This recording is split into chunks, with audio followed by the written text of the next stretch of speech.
ಯತ್ರೈವ ಯತ್ರೈವ ಮನೋಮದೀಯಂ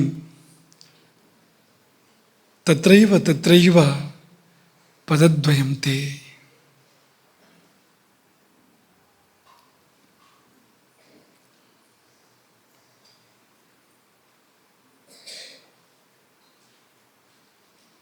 ಅನ್ನಪೂರ್ಣೆ ಸದಾಪೂರ್ಣೆ ಶಂಕರ ಪ್ರಾಣವಲ್ಲಭೆ ಜ್ಞಾನವೈರಾಗ್ಯ ಸಿದ್ಧ್ಯರ್ಥಂ ಭಿಕ್ಷಾಂ ದೇಹಿ ಚ ಪಾರ್ವತಿ.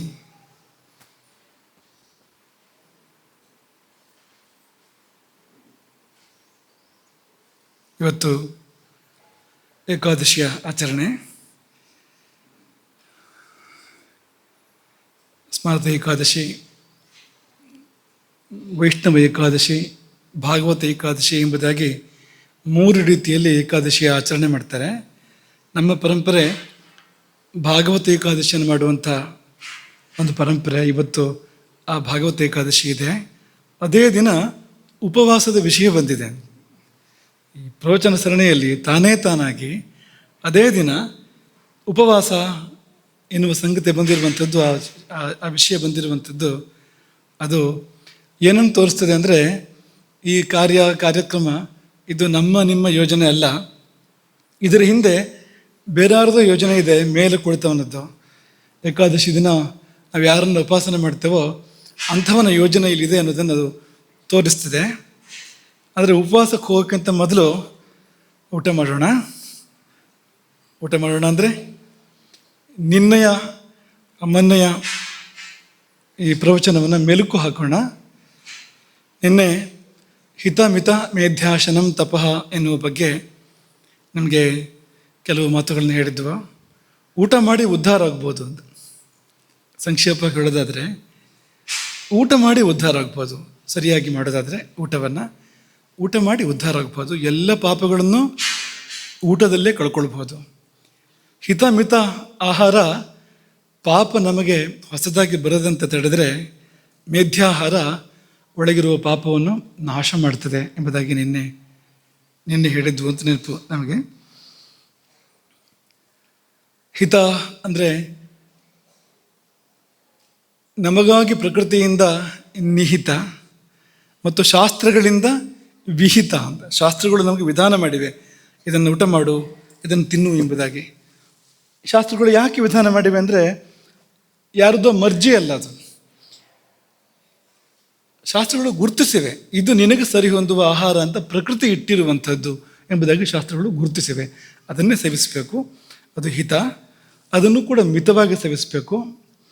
ಎಷ್ಟು ನಮಗೆ ಜೀರ್ಣ ಮಾಡ್ಕೊಳ್ಳೋದಕ್ಕೆ ಸಾಧ್ಯವೋ ಅಷ್ಟನ್ನೇ ಸೇವಿಸಬೇಕು, ಅದು ಮಿತ. ಮತ್ತು ಮೇಧ್ಯ ಅಂದರೆ ಯಾವುದು ಭಗವನ್ ನಿವೇದನೆಗೆ ಯೋಗ್ಯವೋ. ಕೆಲವು ಸಾರಿ ನಾವು ಊಟ ಮಾಡ್ತೇವೆ, ಆದರೆ ಊಟ ಮಾಡಿದರೆ ನೈವೇದ್ಯ ಮಾಡೋ ಹಾಗಿರೋದಿಲ್ಲ ಅಲ್ವಾ. ನೈವೇದ್ಯ ಮಾಡಿ ಊಟ ಮಾಡಿದರೆ ಭಾಳ ಒಳ್ಳೆಯದು. ಅದು ನಾವು ತಿನ್ನೋ ವಸ್ತುಗಳು ಹೇಗಿರ್ತವೆ ಅಂದರೆ ದೇವ್ರ ಮುಂದೆ ತೊಗೊಂಡು ಹೋಗಿರೋದಿಲ್ಲ. ಅದನ್ನು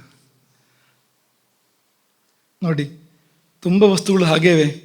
ಒಂದು ವೇಳೆ ಎಲ್ಲವೂ ನಾವು ಸ್ವೀಕಾರ ಮಾಡುವಂಥದ್ದು ಎಲ್ಲವೂ ಕೂಡ ದೇವರ ಮುಂದೆ ಹೋಗಿ ಬರುವ ಹಾಗಿದ್ದರೆ ತುಂಬ ಚೆನ್ನಾಗಿರ್ತಿತ್ತು. ಅವೆಲ್ಲ ಸಾತ್ವಿಕ.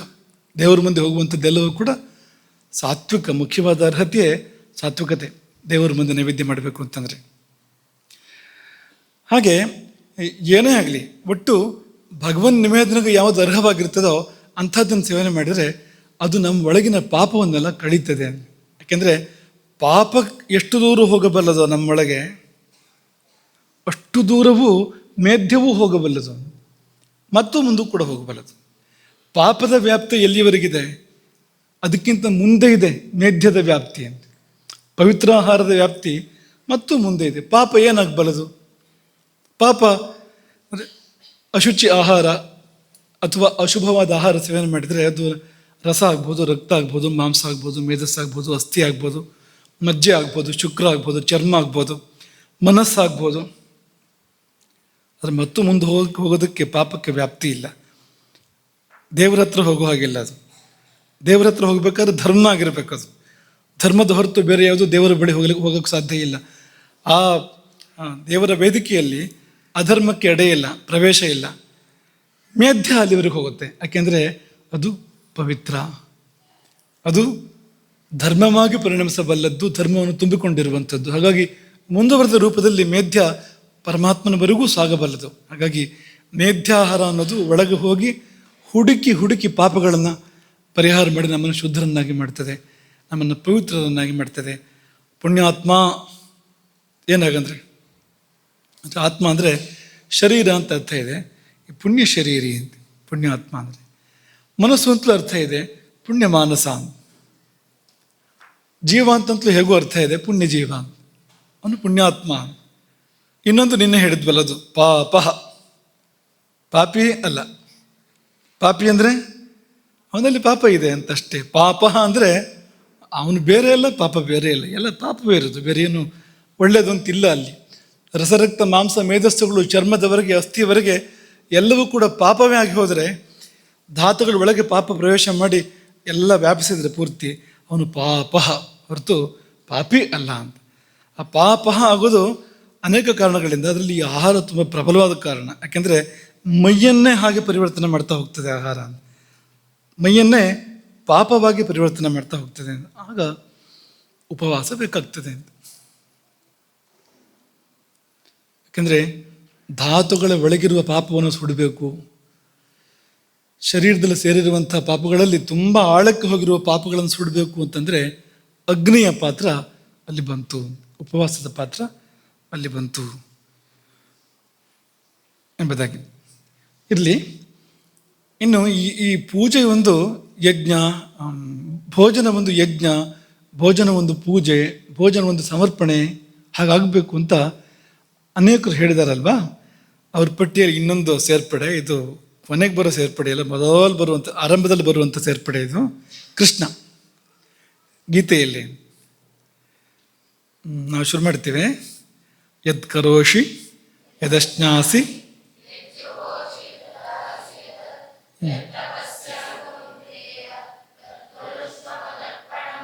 ಕೃಷ್ಣನೇ ಹೇಳಿದಾನೆ ನೋಡಿ, ಯದಶ್ನಾಸಿ ತತ್ಕುರುಷ್ವ ಮದರ್ಪಣಂ.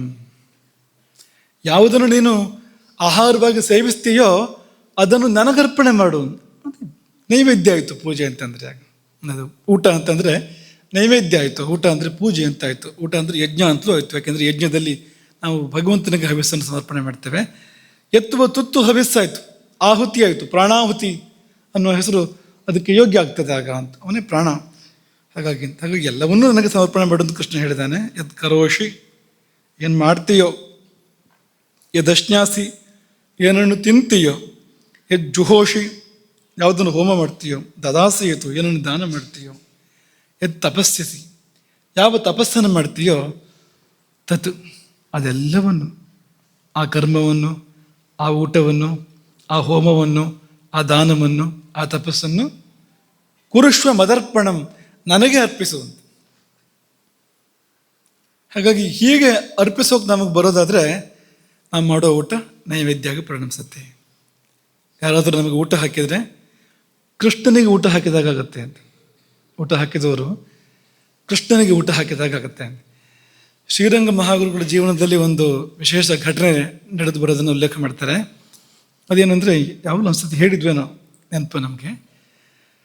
ಒಬ್ಬಾಕೆ ಶಿಷ್ಯೆ ಅವರು ಬಳಿಗೆ ಬಂದಾಗ ಅವರು ಕೇಳ್ತಾರೆ, ನಿಮ್ಮ ಮನೇಲಿ ಇಂಥ ಸಾಂಬಾರು ಮಾಡಿದ್ರೆ ಇವತ್ತು ಅಂತ ಕೇಳ್ತಾರೆ ಅವರು. ಅದು ಹೌದದು, ನಿಜವಾಗಿ ಅದನ್ನು ಊಟ ಮಾಡ್ಕೊಂಡು ಬಂದಿದ್ದಾಳೆ. ಅದು ಹೇಗೆ ಗೊತ್ತಾಯಿತು ಅಂದರೆ, ಆಕೆ ತತ್ಕುರುಷ್ವ ಮದರ್ಪಣಂ, ತನ್ನ ಗುರುವಿಗೆ, ತನ್ನ ದೇವನಿಗೆ ಸಮರ್ಪಣೆ ಮಾಡಿದಾಳೆ ಆಕೆ. ಅದನ್ನು ಎಷ್ಟು ಭಾವಪೂರ್ಣವಾಗಿ ಆಕೆ ಸಮರ್ಪಣೆ ಮಾಡಿದಾಳೆ ಅಂದರೆ, ಬಂದು ಮುಟ್ಟಿಯೇ ಬಿಟ್ಟಿದೆ ಇಲ್ಲಿ ಅದು ಅಂತ, ತೇಗು ಬಂದಿದೆ ಅಂತ. ಅವ್ರ ಮನೆ ಸಾಂಬಾರನ ತೇಗು ಗುರುವಿಗೆ ಬರಬೇಕಾದ್ರೆ, ತೆಗಿನಲ್ಲಿ ಗಂಧ ಬರಬೇಕಾದ್ರೆ ಭಾವದ ವ್ಯಾಪ್ತಿ ಎಷ್ಟಿದೆ ನೋಡಿ. ಇದು ಯಾಕೆ ಉದಾಹರಣೆ ಅಂದರೆ, ತಲುಪ್ತದೆ ಅನ್ನೋದಕ್ಕೆ ಉದಾಹರಣೆ. ನಮಗೆ ಭಾವ ಗಟ್ಟಿಯಾಗಿದ್ದರೆ ಅದು ತಲುಪಬೇಕಾದ್ರಿಗೆ ತಲುಪ್ತದೆ ಅನ್ನೋದಕ್ಕೆ ಅದು ಉದಾಹರಣೆ. ಊಟ ಪೂಜೆ ಆಗ್ಬೋದು, ಊಟ ಯಜ್ಞ ಆಗ್ಬೋದು, ಊಟ ನೈವೇದ್ಯ ಆಗ್ಬೋದು. ಏನು ಬೇಕು ಅದಕ್ಕೆ ಅಂದರೆ ಭಾವ ಬೇಕು. ಇದೇ ಭಾವವೇ ಉಪವಾಸಕ್ಕೂ ಕಾರಣ ಆಗುವಂಥದ್ದು. ಉಪವಾಸವನ್ನು ಕೂಡ ಮಾಡಿಸಿಕೊಡುವಂಥದ್ದು ಯಾವುದು ಅಂದರೆ ಇದೇ ಭಾವ. ಈ ಉಪವಾಸ ಶಬ್ದ ಇದೆಯಲ್ಲ, ಈ ಶಬ್ದ ಉಪವಾಸ ಹೇಗಾಗ್ತದೆ ಅಂತ ಹೇಳ್ತಾ ಇದೆ ಅಂತ. ಏನು ಮಾಡಿದರೆ ಆ ನಿರಾಹಾರ ನ್ಯಾಯವಾಗಿ ಆಗ್ತದೆ, ಸಹಜವಾಗಿ ಆಗ್ತದೆ ಅಂತ ಅನ್ನೋದನ್ನು ಹೇಳ್ತಾ ಇದೆ. ನಿಮಗೆ ಗೊತ್ತೇ ಇದೆ, ಉಪ ಅಂದರೆ ಹತ್ತಿರ. ನೀವು ಸಮೀಪ ಅಂದರೆ ಸಾಲದು, ಸಮೀಪ. ಅದು ಉಪವಾಸದಲ್ಲಿರ್ತಕ್ಕಂಥ ಉಪಕ್ಕೆ ಅಷ್ಟು ವ್ಯಾಪ್ತಿ ಇದೆ ಅಂತ. ಎಷ್ಟು ಸಮೀಪ ಅಂದರೆ ಇನ್ನೇನೂ ಗೊತ್ತಿಲ್ಲ ನನಗೆ ಅನ್ನೋಷ್ಟು ಸಮೀಪ ವಾಸ. ಭಗವಂತನ ಜೊತೆಗೆ ನಾವಿರ್ತೇವೆ, ಅದೇ ಉಪವಾಸ ಅಂತ, ಬೇರೆ ಏನೂ ಇಲ್ಲ ಅಂತ. ಆಗ ಯಾವ್ಯಾವುದು ಬಿಟ್ಟು ಹೋಯ್ತು, ಊಟ ಬಿಟ್ಟು ಹೋಯ್ತು, ನಿದ್ದೆ ಬಿಟ್ಟು ಹೋಯ್ತು ಅಂತ. ಹಸಿವಾದರೆ ಉಪವಾಸ ಭಂಗ. ಹಸಿವಾದರೆ ಆ ವ್ರತ ಪೂರ್ಣ ಆಗಲಿಲ್ಲ. ಹಸಿವಾಗಬಾರ್ದು. ನ್ಯಾಯವಾದ ಉಪವಾಸ ಅಂದರೆ ಹಸಿವೇ ಆಗಬಾರ್ದು. ಹಸಿವನ್ನು ಕಟ್ಟುವುದು ಉಪವಾಸ ಅಲ್ಲ. ಹಸಿವನ್ನು ಕಟ್ಟೋದು ಏನೋ ನೆನ್ಪು ಮಾಡ್ಕೊಳ್ಳಿ, ಜೋರಾಗಿ ಹೇಳಿ, ವೇಗ ಧಾರಣ. ಅದು ಹಸಿವನ್ನು ಕಟ್ಟೋದು ಅನ್ನೋದು ಶರೀರದಲ್ಲಿ ಉದ್ಭವಿಸಿರ್ತಕ್ಕಂಥ ವೇಗವನ್ನು ನಾವು ತಡಿತಾ ಇರ್ತಕ್ಕಂಥದ್ದು, ಸಹಜ ಪ್ರಕ್ರಿಯೆಯನ್ನು ತಡಿತಾ ಇರ್ತಕ್ಕಂಥದ್ದು. ಅದರಿಂದ ಅನರ್ಥಗಳಿವೆ, ತೊಂದರೆಗಳಿದೆ ಅದರಿಂದ. ನ್ಯಾಯವಾದ ಉಪವಾಸದಲ್ಲಿ ಅವನಿಗೆ ಹಸಿವಾಗೋದಿಲ್ಲ. ಆ ಹಸಿವಾಗದೇ ಇರೋದಕ್ಕೆ 2 ದಾರಿಗಳಿದೆ. ಹಸಿವಾಗದಂತೆ ಮಾಡಿಕೊಳ್ಳೋದಕ್ಕೆ 2 ದಾರಿಗಳಿದೆ. ಅದರಲ್ಲಿ ಒಂದನೇದನ್ನು ಇವತ್ತು ಒಂದಷ್ಟು ವಿವೇಚನೆ ಮಾಡೋಣ. ಇದು ಏಕಾದಶಿ ಆಗಿದ್ದರಿಂದ ಒಂದಷ್ಟು ಕಥೆ ಅದು ಇದು ಹೇಳೋದಕ್ಕೆ ಒಳ್ಳೆ ದಿವಸ, ಹೇಳಬೇಕಂತೆ ಏಕಾದಶಿ ದಿವಸ. ಹಾಗಾಗಿ ಬರೇ ಕಥೆ ಹೇಳೋದು ಅಂದ್ಕೊಂಡು ಬಂದಿದೆ ಇವತ್ತು. ಏನು ಹೆಚ್ಚಿಗೆ ತತ್ವಗಿತ್ವ ಏನು ಜಾಸ್ತಿ ಇಲ್ಲ, ಬರೀ ಕತೆ ಅಂತ. ಹಾಗಾಗಿ ಎಷ್ಟಾಯಿತು ಅಷ್ಟು ಕತೆ ಹೇಳಿ ಇವತ್ತು ನಾಳೆ ಒಂದು ಸ್ವಲ್ಪ ವಿಷಯ ಮಾತಾಡ್ಬೋದು ಅಂತ ಅಂದ್ಕೊಳ್ತೇವೆ. ಮೊದಲನೇದಾಗಿ ಕಥೆ ಅಲ್ಲ, ಯಾಕೆಂದರೆ ಕತೆ ಪೂರ್ತಿ ನಿಮಗೆ ಗೊತ್ತಿದೆ, ನಮಗಿಂತ ಜಾಸ್ತಿ ನಿಮಗೆ ಗೊತ್ತಿದೆ ಕಥೆ. ನಾವು ಶುರು ಮಾಡಿದ್ರೆ ನೀವು ಮುಂದುವರಿಸ್ತೀರಿ. ವಾಲ್ಮೀಕಿಗಳು ಅದೊಂದು ಬಿರುದು. ವಾಲ್ಮೀಕಿ ಅನ್ನೋದು ಹುಟ್ಟು ಹೆಸರಲ್ಲ, ಅದು ಬಂದ ಹೆಸರು. ಹೇಗೆ ಬಂತು ಆ ಹೆಸರು? ಹುತ್ತದಿಂದ ಎದ್ದು ಬಂದವರು. ಹುತ್ತವೇ ತಾಯಿ. ಅವರ 2ನೇ ಜನ್ಮ, ಅದೇ ದೇಹದಲ್ಲಿ 2ನೇ ಜನ್ಮ ಆಯ್ತಲ್ವ ಅವರಿಗೆ. ಮೊದಲೊಬ್ಬ ದರೋಡೆಕೋರ, ಕಾಡ ಬೇಡ ಅಲ್ವಾ ಮೊದಲು, ಅವನಿಗೆ ಪುನರ್ಜನ್ಮ ಆಯಿತು. ಪುನರ್ಜನ್ಮ ಆದಾಗ ತಾಯಿ ಯಾರು ಅಂತಂದರೆ ಹುತ್ತವೇ ತಾಯಿ. ಹುತ್ತದಿಂದ ಎದ್ದು ಬಂದರು ವಾಲ್ಮೀಕಿ. ವಾಲ್ಮೀಕಿ ಅಂದರೆ ಹುತ್ತ, ವಾಲ್ಮೀಕಿ ಅಂದರೆ ಹುತ್ತದಿಂದ ಎದ್ದು ಬಂದವರು. ಈಗ ಪ್ರಶ್ನೆ ಇಲ್ಲಿ, ಇದನ್ನು ಯೋಚನೆ ಮಾಡಿರೋದಿಲ್ಲ. ಹುತ್ತ ಬೆಳಿಬೇಕಾದ್ರೆ ಒಲಗಾಡದೆ ಕೂತಿರ್ಬೇಕು ಅವರು. ನಾನು ನಿಮಗೆ ಹಿಂದೆ ನೆನಪು ಹೇಳಿದ್ದು ನಿಮಗೆ ಇದನ್ನು. ಈಗ ಅಲುಗಾಡದೆ ಕೂತ್ಕೊಂಡ್ರೆ 1 ಗಂಟೆ 2 ಗಂಟೆ ಅಲ್ಲ, ಒಂದು 5-6 ಗಂಟೆ ಕೂತ್ಕೊಂಡ್ರೆ ಜೇಡ ಬಲೆ ಕಟ್ಬೋದು. ಜೇಡ ಬಲೆ ಕಟ್ಟಬೇಕಾದ್ರೆ ಅದು ವರ್ಷಗಟ್ಟಲೆ ಅಲುಗಾಡಬಾರ್ದು ಅಂತ ಯೋಚನೆ ಮಾಡೋದಿಲ್ಲ. ಅದೊಂದು ಕೆಲವು ಗಂಟೆಗಳು, ಒಂದು 20 ದಿನ ಅಲುಗಾಡದೆ ಇದ್ದರೆ ಆ ವಸ್ತುವಿನ ಮೇಲೆ ಬಲೆ ಕಟ್ಟುತ್ತೆ. ಯಾವುದು? ಜೇಡ. ಆದರೆ ಗೆದ್ದಲು ಹುತ್ತ ಕಟ್ಟಬೇಕಾದ್ರೆ ದೀರ್ಘಕಾಲ ಅಲ್ಲಾಡದೆ ಕೂಡ್ತಿರ್ಬೇಕು, ಬಹು ದೀರ್ಘಕಾಲ. ಹಾಗೆ ಸುಲಭಕ್ಕೆಲ್ಲ ಬಂದು ಹುತ್ತ ಕಟ್ಟೋದಿಲ್ಲ. ಅದಕ್ಕೆ ಅಷ್ಟು ಭರವಸೆ ಆಗಬೇಕು, ಖಂಡಿತವಾಗಿಯೂ ಇದು ಅಲುಗಾಡೋದಿಲ್ಲ, ಇದಕ್ಕೆ ಜೀವ ಇಲ್ಲ, ಇದು ಕಲ್ಲೋ ಮರವೋ ಅಂಥದ್ದೇ ಏನೋ ಒಂದಾಗಿದೆ, ಇದು ಒಂದು ವಿಶೇಷವಾದ ರೀತಿಯ ಶಿಲ್ಪ ಅಂತೇನೋ ಅಂದ್ಕೊಂಡೋದು ಕಟ್ಟೋಕ್ಕೆ ಶುರು ಮಾಡಬೇಕಾದ್ರೆ ಎಷ್ಟೋ ಕಾಲ, ತಿಂಗಳು ಅಲುಗಾಡದೆ ಕೊಡ್ತಿದ್ರೆ ಆಗ ಹುತ್ತ ಕಟ್ಟೋಕ್ಕೆ ಸಾಧ್ಯ ಇದೆ. ಇಲ್ದಿದ್ರೆ ಹುತ್ತ ಕಟ್ಟೋಕ್ಕೆ ಸಾಧ್ಯ ಇಲ್ಲ. ಅಲುಗಾಡದೆ ಕೊಡ್ತಿರ್ಬೇಕಲ್ವ ಅವರು ಅಷ್ಟು ಕಾಲ. ಮತ್ತು ಕಟ್ಟಿದ ಮೇಲೆ ಇನ್ನೆಷ್ಟು ಕಾಲ? ಹುತ್ತ ಕಟ್ಟುವವರೆಗೆ ಬಹು ದೀರ್ಘಕಾಲ ಕಳೆದಿರಬೇಕು. ಕಟ್ಟೋಕ್ಕೆ ಶುರು ಮಾಡಿದ್ಮೇಲೆ ಕಟ್ಟೋಕ್ಕೂ ಸುಮಾರು ಸಮಯ ಬೇಕು. ಅದಕ್ಕೆ ಗೆದ್ದಲಿಗೆ ಅದೇನು 1 ಗಂಟೆ 2 ಗಂಟೆ ಒಂದು ದಿವಸದಲ್ಲಿ ಹುತ್ತ ಕಟ್ಬಿಡೋದಿಲ್ಲ. ಅದು ತುಂಬ ಸಮಯ ತೊಗೊಂಡು ಕಟ್ಟುತ್ತೆ. ಅದು ಅಷ್ಟು ಕಾಲ ಅಲುಗಾಡದೆ ಕೂತಿರ್ಬೇಕು ಇವರು. ಅಂದರೆ ಕಟ್ಟಬೇಕು ಅಂತ ತೀರ್ಮಾನ ಮಾಡಬೇಕಾದ್ರೆ ಸುಮಾರು ಕಾಲ ಕೂತಿರ್ಬೇಕು. ಹಾಗೆ ಇವರು ತೀರ್ಮಾನ ಮಾಡಿದ್ಮೇಲೆ ಕಟ್ಟೋಕೆ ಒಂದಷ್ಟು ಸಮಯ ಬೇಕು. ಕಟ್ಟಿದ ಮೇಲೆ ಎಷ್ಟು ಕಾಲ ಕೂತಿದ್ರು ಅದು ಅವರಿಗೆ ಗೊತ್ತು, ರಾಮನಿಗೆ ಗೊತ್ತು. ಇದೆಲ್ಲ ನಿಮ್ಗೆ ಗೊತ್ತಿರೋಂಥದ್ದು. ಪ್ರಶ್ನೆ, ಊಟ ಹೇಗೆ ಮಾಡ್ತಾಯಿದ್ರು ಅವರು ಅಂತ. ವಾಲ್ಮೀಕಿಗಳು ಊಟ ಹೇಗೆ ಮಾಡ್ತಾಯಿದ್ರು? ಅವರು ಊಟ ಮಾಡೋರಿಗೆ ಗೆದ್ಲೆ ಏನು ಮಾಡ್ತಾ ಇರ್ತಿತ್ತು? ಏನು ಉತ್ತರ ಇದಕ್ಕೆ ಹೇಳಿ? ಏನು ಉತ್ತರ ಇದಕ್ಕೆ? ಊಟ ಮಾಡಿಲ್ಲ. ಏನದು? ಉಪವಾಸ. ನ್ಯಾಯವಾದ ಉಪವಾಸ ಅದು, ಅತ್ಯಂತ ಸಹಜವಾದ ಉಪವಾಸ ಅದು. ಊಟ ಯಾಕೆ ಮಾಡಿಲ್ಲ ವಾಲ್ಮೀಕಿಗಳು? ಊಟ ಮಾಡಬೇಡ ಅಂತ ಯಾರು ಹೇಳಿದ್ರು ಅವರಿಗೆ? ಊಟ ಮಾಡಿದ್ರೆ ಶಿಕ್ಷೆ ಇತ್ತು ಅವ್ರಿಗೆ ಏನಾದರೂ? ಊಟ ಯಾಕೆ ಮಾಡಲಿಲ್ಲ? ಊಟದ ನೆನಪಾಗಲಿಲ್ಲ, ಊಟದ ಭಾಸವೇ ಆಗಲಿಲ್ಲ, ಹಸಿವೆ ಆಗಲಿಲ್ಲ ಅವ್ರಿಗೆ. ಹಸಿವಾದ್ಮೇಲೆ ತಾನೇ ಊಟ ಬೇಕು ಅಂತ ಅನ್ಸೋದು. ಊಟ ಅಂತ ನಮಗೆ ಬರಬೇಕಾದ್ರೆ ಮನಸ್ಸಿಗೆ ಒಳಗಿಂದ ಪ್ರೇರಣೆ ಬರಬೇಕಲ್ವಾ? ಹೀಗೆ ನೋಡಿ ಮಾಡೋದಲ್ಲ, ಇಲ್ಲಿಂದ ಬರಬೇಕು. ಅದಕ್ಕೂ ಸರಿಯಾಗಬೇಕು. ಅದು ಒಳಗಿಂದ ಬರಬೇಕಲ್ವಾ? ಇಲ್ಲ, ಅದು ಅವರಿಗೆ ವಾಲ್ಮೀಕಿಗಳಿಗೆ ಊಟ ನೆನಪಾಗಲಿಲ್ಲ, ರಾಮ ಮರೆಯಲಿಲ್ಲ, ಅಷ್ಟೇ ವಿಷಯ. ರಾಮನನ್ನು ಅವರು ಮರೆಯಲೇ ಇಲ್ಲ. ಪ್ರತಿಕ್ಷಣವೂ ರಾಮನೇ ಇದ್ದ ಅವರ ಮಾನಸದಲ್ಲಿ. ಪರಿಣಾಮವಾಗಿ ಊಟ ನೆನಪಾಗಲಿಲ್ಲ. ಹೀಗೆ ನಡೆದರೆ ಅದು ನ್ಯಾಯವಾದ ಉಪವಾಸ, ಪೂರ್ಣ ಫಲ ಕೊಡ್ತಕ್ಕಂಥ ಉಪವಾಸ, ಸಹಜೋಪವಾಸ ಅದು. ಅಲ್ಲಿ ಶರೀರಕ್ಕೆ ಅಥವಾ ಆರೋಗ್ಯಕ್ಕೆ ಯಾವ ಬಾಧೆಯೂ ಇಲ್ಲ. ಯಾಕೆಂದರೆ ಆ ಸ್ಥಿತಿ ಅದೇ ಆರೋಗ್ಯ. ಆರೋಗ್ಯದ ಮೂಲವೇ ಅದು. ಧಾತು ಸಾಮ್ಯ ಏರ್ಪಟ್ಟು ಬರುವಂಥ ಸ್ಥಿತಿ ಇದು. ಧಾತು ಸಾಮ್ಯವನ್ನು ಕೊಡ್ತಕ್ಕಂಥ ಸ್ಥಿತಿ ಕೂಡ ಹೌದು. ಎಲ್ಲ ಬೇಕಾದ ಪರಿವರ್ತನೆಗಳನ್ನು ಕೊಡುವಂಥದ್ದು. ನಾವು ಅವತ್ತು ಹೇಳಿದ್ವಲ್ಲ ನಿಮಗೆ, ಸರ್ವಶ್ರೇಯಸ್ಸಿಗೂ ಮೂಲ ಯಾರು ಅಂದರೆ ಪರಮಾತ್ಮ. ನಾವು ಅಲ್ಲಿ ಹೋಗಿ ತಲುಪಿದರೆ ಅವನ ಜೊತೆಗೆ ನಾವೊಂದು ಬಾಂಧವ್ಯ ಇಟ್ಕೊಂಡ್ರೆ ಅಲ್ಲಿಂದ ನಮಗೆ ಬೇಕಾದ್ದೆಲ್ಲವೂ ಕೂಡ ಇಲ್ಲಿ ಏನೇನು ಅರಳಬೇಕು ಎಲ್ಲ ಅರಳ್ತದೆ ತಾನೇ ತಾನಾಗಿ. ಅಭ್ಯುದಯ ನಿಶ್ರೇಯಸ ಎರಡೂ ಕೂಡ ಅಲ್ಲಿದೆ, ಅಭ್ಯುದಯ ಮತ್ತು ನಿಶ್ರೇಯಸ. ಹಾಗಾಗಿ ಶರೀರ ಏನು ಬಿದ್ದು ಹೋಗಬೇಕು ಅಂತ ಇಲ್ಲ ಅಂತ. ಬಿದ್ದು ಹೋಗೋ ಸಂದರ್ಭ ಇರಬಹುದು ಎಲ್ಲಿಯಾದರೂ, ಸಾಮಾನ್ಯವಾಗಿ ಇಲ್ಲ ಅಂತ. ಅದೇ ನೋಡ್ಕೊಳ್ತಾ ಇತ್ತು ಎಲ್ಲವನ್ನು ಕೂಡ. ಹಾಗಾಗಿ ವಾಲ್ಮೀಕಿಗಳಿದ್ದು ಒಂದು ದೊಡ್ಡ ಉದಾಹರಣೆ ಉಪವಾಸಕ್ಕೆ ಅಂತ. ಶಂಕರಾಚಾರ್ಯರ ಒಂದು ಶ್ಲೋಕ ನೆನಪು ಮಾಡಿಕೊಡ್ತೇವೆ ಅಷ್ಟೇ. ನಮಗೆ ಪಾಠ ಆಗಿರಲೂಬೋದು ಕೆಲವು ವಿದ್ಯಾರ್ಥಿಗಳಿಗೆ. ಅದು ಯೋಗ ತಾರಾವಳಿಯದ್ದು ಶ್ಲೋಕ. ಕೊನೆಯಲ್ಲಿ ಬರುವಂಥದ್ದು, ಶಾಂತಿಂ ತಥಾವಿಧ ಮನೋವಿಲಯಾಂ ಸಮಾಧೌ ಶ್ರೀಶೈಲ ಶೃಂಗ ಕುಹರೇಶು ಕದೋಪಲಪ್ಸ್ಯೆ ಗಾತ್ರಂ ಯದಾ ಮಮ ಲತಾಃ ಪರಿವೇಷ್ಟಯಂತಿ ಕರ್ಣೆ ಯದಾ ವಿರಚಯಂತಿ ಖಗಾಶ್ಚ ನೀಡಾನ್. ಇದೊಂದು ಸನ್ನಿವೇಶವನ್ನು ಕಟ್ಟಿಕೊಡುವಂಥ ಒಂದು ಶ್ಲೋಕ, ತುಂಬ ಅದ್ಭುತವಾಗಿರುವಂಥದ್ದು. ಶಂಕರಾಚಾರ್ಯರು ಹಾರೈಸ್ತಾರೆ, ಆಶಿಸ್ತಾರೆ ಈ ಶ್ಲೋಕದಲ್ಲಿ. ಏನು ಆಶಿಸ್ತಾರೆ ಅಂದರೆ, ಅಂಥ ಶಾಂತಿ ನನಗೆ ಯಾವಾಗ ಬಂದಿತ್ತು?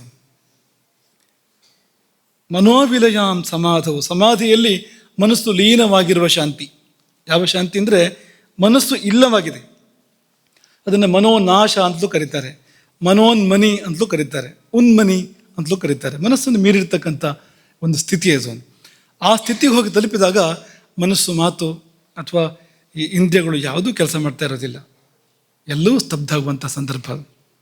ಹಾಗಾಗಿ ಆ ಶಾಂತಿ, ಸಮಾಧಿಯಲ್ಲಿ ಮನಸ್ಸು ಲೀನವಾದಾಗ, ಮನಸ್ಸು ಬೇರೆ ಉಳಿದೇ ಇದ್ದಾಗ, ಹಾಗಾಗಿ ಹೊರಗೆ ಬಂದು ವರ್ಣನೆ ಮಾಡೋಕ್ಕಾಗೋದಿಲ್ಲ. ಹೇಗಿತ್ತು ಅಂತ ವರ್ಣನೆ ಮಾಡಿ ಅಂತಂದರೆ ಯಾವುದರಿಂದ ವರ್ಣನೆ ಮಾಡಬೇಕು? ಮನಸ್ಸಿನಿಂದ ತಾನೇ ಮಾಡಬೇಕು. ಇಲ್ಲ, ಅದು ಹೇಗಿತ್ತು ಅಂದರೆ ಅನಿರ್ವಚನೀಯ, ತುಂಬ ಹಿತವಾಗಿತ್ತು, ಅತ್ಯಾನಂದಮಯವಾಗಿತ್ತು. ಆದರೆ ವರ್ಣನೆ ಮಾಡೋದಕ್ಕೆ ಸಾಕ್ಷಿ ಇಲ್ಲ. ಮನಸ್ಸು ಸಾಕ್ಷಿ ಆಗಬೇಕಾಗಿತ್ತಲ್ವ, ಮನಸ್ಸಾಕ್ಷಿ ಅಂತ ಹೇಳ್ತಾರಲ್ವ, ಅದೇ ಇಲ್ಲ. ಹಾಗಾಗಿ ಅಂಥ ಶಾಂತಿಯನ್ನು ಎಂದು ಪಡೆದೇನು ಅಂತ ಶಂಕರಾಚಾರ್ಯರು ಅವರು ನಿಮ್ಮ ಪಾತ್ರದಲ್ಲಿ ನಿಂತು ಕೇಳ್ತಾ ಇರೋದು. ಅವರ ಚಿಕ್ಕ ವಯಸ್ಸಲ್ಲೇ ರಚಿತವಾಗಿರುವಂಥ ಪದ ಆಗಿರ್ಬೇಕಿದು. ಆದರೂ ಕೂಡ ಅವರಿಗೆ ಅದೆಲ್ಲ ಸಹಜ ಸಿದ್ಧ ಅವರಿಗೆ, ಶಂಕರಾಚಾರ್ಯರಿಗೆ. ಹಾಗಾಗಿ ಅವರು ನಮ್ಮ ಜಾಗದಲ್ಲಿ ನಿಂತು ಕೇಳಬೇಕು ಈ ಮಾತನ್ನು. ಅದನ್ನು ವಿವರಿಸ್ತಾರೆ ಅವರು. ಶ್ರೀಶೈಲ ಪರ್ವತ ಇದೆಯಲ್ಲ, ಶಿವನ ಆವಾಸ ಸ್ಥಾನ ಅದು. ಶ್ರೀಶೈಲ ಪರ್ವತದ ಕುಹರೇಶು, ಗುಹೆಗಳಲ್ಲಿ ನಾನು ಕುಳಿತಿರಬೇಕು. ಶ್ರೀಶೈಲ ಶೃಂಗ ಕುಹರೇಶು, ಶಿವನ ಬೆಟ್ಟದ ಶಿವಕ್ಷೇತ್ರ ಅದು, ಮಹಾಕ್ಷೇತ್ರ ಅದು. ಆ ಮಹಾಪರ್ವತದ ಗುಹೆಗಳಲ್ಲಿ ನಾನು ಕುಳಿತಿರಬೇಕು, ನನ್ನ ಮೇಲೆ ಬಳ್ಳಿ ಬೆಳೆದಿರಬೇಕು. ಗಾತ್ರಂ ಯದಾ ಮಮ ಲತಾಃ ಪರಿವೇಷ್ಟಯಂತಿ, ಬಳ್ಳಿಗಳು ಲತಾಹ, ಮೈ ಮೇಲೆ ಬಳ್ಳಿಗಳು ಬೆಳೆದಿರಬೇಕು. ಬಳ್ಳಿಗಳು ಯಾವಾಗ ಬೆಳಿಬೇಕು? ಬಳ್ಳಿಗಳು ಯಾವಾಗ ಬೆಳೀತವೆ? ಹಾಗೆ ಒಂದು 5 ನಿಮಿಷ ಕೂತು ದೂರದರ್ಶನ ನೋಡ್ತಾ ಇದ್ದೆ ಅಂದರೆ ಬಳ್ಳಿ ಬೆಳೆಯುತ್ತಾ ಹೊತ್ತಿಗೆ ಮೈ ಮೇಲೆ? ಲೋಕಾಭಿರಾಮ ಮಾತಾಡ್ತಾ ಇದ್ದೆ ಅಂದರೆ ಬಳ್ಳಿ ಬೆಳೆಯುತ್ತಾ? ನಿದ್ದೆ ಮಾಡ್ತಾ ಇದ್ರೆ ಬಳ್ಳಿ ಬೆಳೆಯುತ್ತಾ? ನೀವು ಎಷ್ಟೇ ಗಂಟೆ ನಿದ್ದೆ ಮಾಡಿ, ಒಂದು 24 ಗಂಟೆ ನಿದ್ದೆ ಮಾಡಿ, ಬಳ್ಳಿ ಬೆಳೆಯೋದಿಲ್ಲ. ಯಾಕೆಂದರೆ ನಿದ್ದೆ ಮಾಡುವಾಗ ಮೈಕಿಗೆ ಅಲಗಾಟ ಇದೆ ಒಂದು ಸ್ವಲ್ಪ, ಮತ್ತು ಅಷ್ಟೆಲ್ಲ ಸಮಯ ಸಾಕಾಗೋದಿಲ್ಲ ಅದಕ್ಕೆ. ಬಳ್ಳಿ ಬೆಳಿಬೇಕು ಅಂದರೆ ಗೆದ್ದಲಿಗಿಂತಲೂ ಜಾಸ್ತಿ ಸಮಯ ಬೇಕು ಅದಕ್ಕೆ. ಹಾಗಾಗಿ ಗಾತ್ರಂ ಯದಾ ಮಮ ಲತಾ ಪರಿವೇಷ್ಟಯಂತಿ, ಎಂದು ನನ್ನ ದೇಹವನ್ನು ಬಳ್ಳಿಗಳು ಆವರಿಸುವವೋ. ಮಾತ್ರವಲ್ಲ, ಎಂದು ನನ್ನ ಕಿವಿಯಲ್ಲಿ ಪಕ್ಷಿಗಳು ಗೂಡು ಕಟ್ಟುವವೋ. ಹಕ್ಕಿಗಳು ಗೂಡು ಕಟ್ಟಬೇಕು. ಕಿವಿ ಅಂದರೆ ಸ್ವಲ್ಪ ಅನುಕೂಲ ಆಗಿದೆ ಗೂಡು ಕಟ್ಟೋದಕ್ಕೆ. ಇಲ್ಲಿ ಕಡ್ಡಿ ಗಿಡ್ಡಿ ಇಟ್ಟರೆ ಅಲ್ಲಿ ಕಿವಿಯಲ್ಲಿ ನೆಲ ಥರ ಇದೆ ಅಲ್ವಾ, ಶುರು ಮಾಡ್ಬೋದು, ಅಲ್ಲಿಂದ ಶುರು ಮಾಡೋಕ್ಕೆ ಅನುಕೂಲ ಆಗೋ ಥರ ಇದೆ. ಹಾಗಾಗಿ ಕಿವಿನ ಒಂದು ಆಧಾರವಾಗಿ ಇಟ್ಕೊಂಡು ಹಕ್ಕಿಗಳು ಗೂಡು ಕಟ್ಟೋ ಥರ ಆಗಬೇಕು. ಅಂತಹ ಶಾಂತಿ, ಅಂತಹ ಸಮಾಧಿ ಎಂದು ನಾನು ಪಡೆದೇನು ಎಂಬುದಾಗಿ ಕರ್ಣೆ ಯದಾ ವಿರಚಯಂತಿ ಖಗಾಶ್ಚ ನೀಡ. ಇಷ್ಟಾಗುವವರೆಗೆ ಊಟ ಮಾಡೋಕ್ಕೆ ಸಾಧ್ಯವಾ? ಕಿವಿಲಿ ಪಕ್ಷಿ ಗೂಡು ಕಟ್ಟಬೇಕು ಅಂದರೆ, ಮೈ ಮೇಲೆ ಬಳ್ಳಿ ಬೆಳಿಬೇಕು ಅಂದರೆ ಎತ್ತನ ಮಧ್ಯೆ ಊಟ ಮಾಡೋಕ್ಕೆ ಸಾಧ್ಯವಾ? ಎಷ್ಟು ಕಾಲದ ಸಮಾಧಿ ಅದು! ಅಷ್ಟೂ ಕಾಲದ ಉಪವಾಸ, ಸಹಜ ಉಪವಾಸ. ಉಪವಾಸ ಭಗವತ್ ಸಾನ್ನಿಧ್ಯ, ಅದು ಪರಮಾತ್ಮನಲ್ಲಿ ಒಂದಾಗ ಕಲತಿರುವಂಥದ್ದು. ಅದನ್ನೇ ಹೇಳಿದ್ದು ಸಮೀಪ ಅಂತ ಹೇಳಿದ್ದು. ಯಾಕೆಂದರೆ ಎರಡೋ ಒಂದೋ ಅನ್ನೋ ಹಾಗೆ ಅಂತ, ಅಷ್ಟು ಸಮೀಪ ಅಂತ. ಎಲ್ಲಿ ಊಟದ ಪ್ರಶ್ನೆ ಆಗ ಅಂತ. ಉಪವಾಸ ತಾನೇ ತಾನಾಗಿ ಏರ್ಪಡುವಂಥದ್ದು. ಶಂಕರಾಚಾರ್ಯರು ನಿರೂಪಣೆ ಮಾಡಿದ, ಅಂದರೆ ಅವ್ಯಕ್ತವಾಗಿ ನಿರೂಪಣೆ ಮಾಡಿದ್ದಾರೆ ಅವರು. ನೀವು ಒಳಹೊಕ್ಕು ನೋಡಿದರೆ ಅಲ್ಲಿ ಉಪವಾಸ ಇದೆ ಅಂತ ಗೊತ್ತಾಗತ್ತೆ ನಿಮಗೆ ಅಂಥದ್ದು ಅಂತ. ವಿಶ್ವಾಮಿತ್ರರು ತಪಸ್ಸಿಗೆ ಕುಳಿತಿದ್ದಾರೆ. ಅನೇಕ ವಿಘ್ನಗಳು ಬಂದು ಹೋಗಿವೆ. ತಪಸ್ಸು ಅದೆಷ್ಟೋ ಬಾರಿ ಭಂಗ ಆಗಿದೆ. ಕೊನೆಯ ಬಾರಿ ಭಂಗ ಆದ ಸಂದರ್ಭ, ರಂಭೆ ಬಂದಿದ್ದಾಳೆ ತಪಸ್ಸನ್ನು ಭಂಗ ಮಾಡಬೇಕು ಅಂತ. ಅದಕ್ಕಿಂತ ಹಿಂದೆ ಮೇನಕೆ ಬಂದು ಹೋಗಿ ಆಗಿದೆ, ಮೇನಕೆ ತ್ರಿಶಂಕು ಬಂದು ಹೋಗಿ ಆಗಿದೆ, ಅಥವಾ ಬೇರೆ ಬೇರೆ ಸಂದರ್ಭಗಳು ಶುನಶೇಪ ಬಂದು ಹೋಗಿದ್ದಾನೆ. ಒಂದೊಂದು ಸಂದರ್ಭದಲ್ಲೂ ಕೂಡ ತಪಸ್ಸು ವಿನಿಯೋಗ ಆಗಿ, ಕಾಮವೋ ಕ್ರೋಧವೋ ಯಾವುದೋ ಒಂದು ಕೆಲಸ ಮಾಡಿ ತಪಸ್ಸು ಭಂಗ ಆಗಿ ಏಸು ಸಲ ತಪವಗೈದು ಏಸು ಬನ್ನವನ ಅಂತು ಕೌಶಿಕನು ಬ್ರಹ್ಮರ್ಷಿ ಪದ ಕರ್ಹನಾದನ್ ಅನ್ನೋ ಹಾಗೆಲ್ಲ ಆಗಿ ಕೊಟ್ಟ ಕೊನೆಯಲ್ಲಿ ರಂಭೆ ಬಂದಿದ್ದಾಳೆ. ರಂಭೆ ಬಂದರೆ ಅವರ ಮನಸ್ಸನ್ನು ವಿಚಲಿತ ಆಗಲಿಲ್ಲ, ಕಾಮಕ್ಕೆ ಅವರು ಒಳಗಾಗಲಿಲ್ಲ ವಿಶ್ವಾಮಿತ್ರರು. ಅದರ ಕ್ರೋಧಕ್ಕೆ ಒಳಗಾದರು, ಶಪಿಸಿದರು. ಕಲ್ಲಾಗಿ ಬೀಳು, 10,000 ವರ್ಷಗಳ ಕಾಲ ಕಲ್ಲಾಗಿ ಬೀಳು.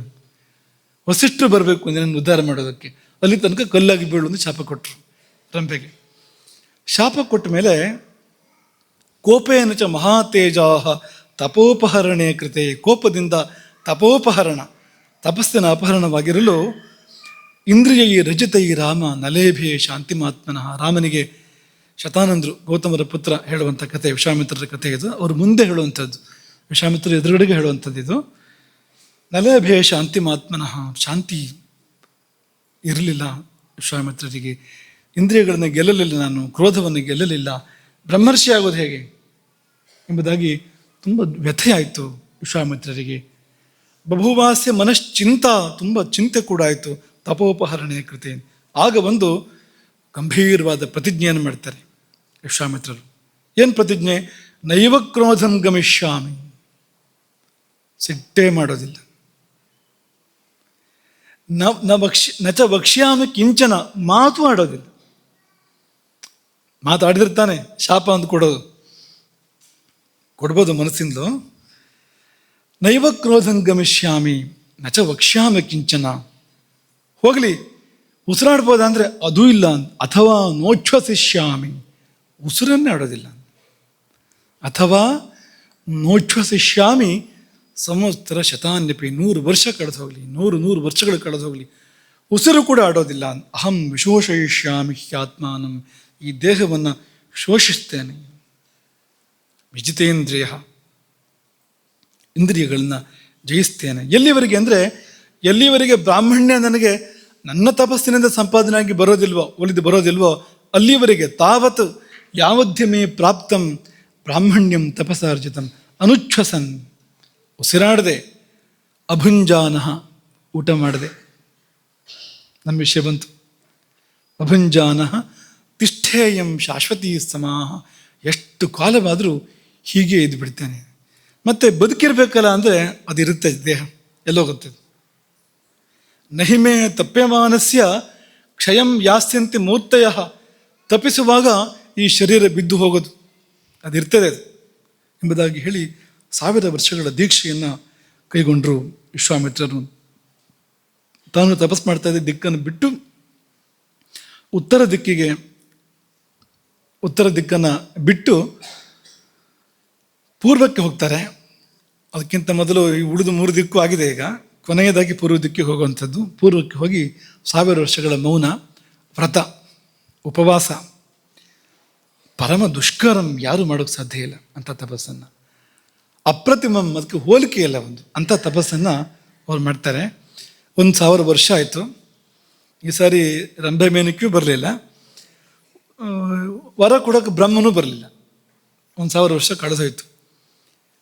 ಈ 1000 ವರ್ಷ ಸಿಟ್ಟು ಮಾಡಲಿಲ್ಲ. ಕ್ರೋಧವು ನಾಂತರ ಮಾಮಿಷತು, ಕ್ರೋಧವು ಕೂಡ ಬರಲಿಲ್ಲ ಅವರಿಗೆ. 1000 ವರ್ಷದ ವ್ರತ ಮುಗಿದಾಗ ಊಟ ಮಾಡಬೇಕು ಅವರು. ಉಪವಾಸ ವ್ರತ ಅದು, 1000 ವರ್ಷದ ಉಪವಾಸ. ನಾವು ಒಂದಿನದ ಉಪವಾಸ ಕಷ್ಟಪಡ್ತೇವೆ. 1000 ವರ್ಷದ ಉಪವಾಸ ಮಾಡಿ ಈಗ ಪವಿತ್ರ ಅನ್ನವನ್ನು, ಮೇಧ್ಯಾನ್ನವನ್ನು ಸ್ವೀಕಾರ ಮಾಡಬೇಕು. ಯಾಕೆಂದ್ರೆ ವ್ರತ ಮುಗಿದಿದೆ, ಮುಂದೆ ಮತ್ತೊಂದು ಸರಿ ಶುರುವಾಗಬೇಕು ತಪಸ್ಸು. ಅದು 1000 ವರ್ಷದ ಶುರುವಾಗಬೇಕು ಮತ್ತೆ. ಹಾಗಾಗಿ ಏತನ್ ಮಧ್ಯೆ ಒಂದು ಊಟ. ಹೇಗೆ ನಾವು ಮಾಡ್ಬೋದು ಆ ಊಟವನ್ನು?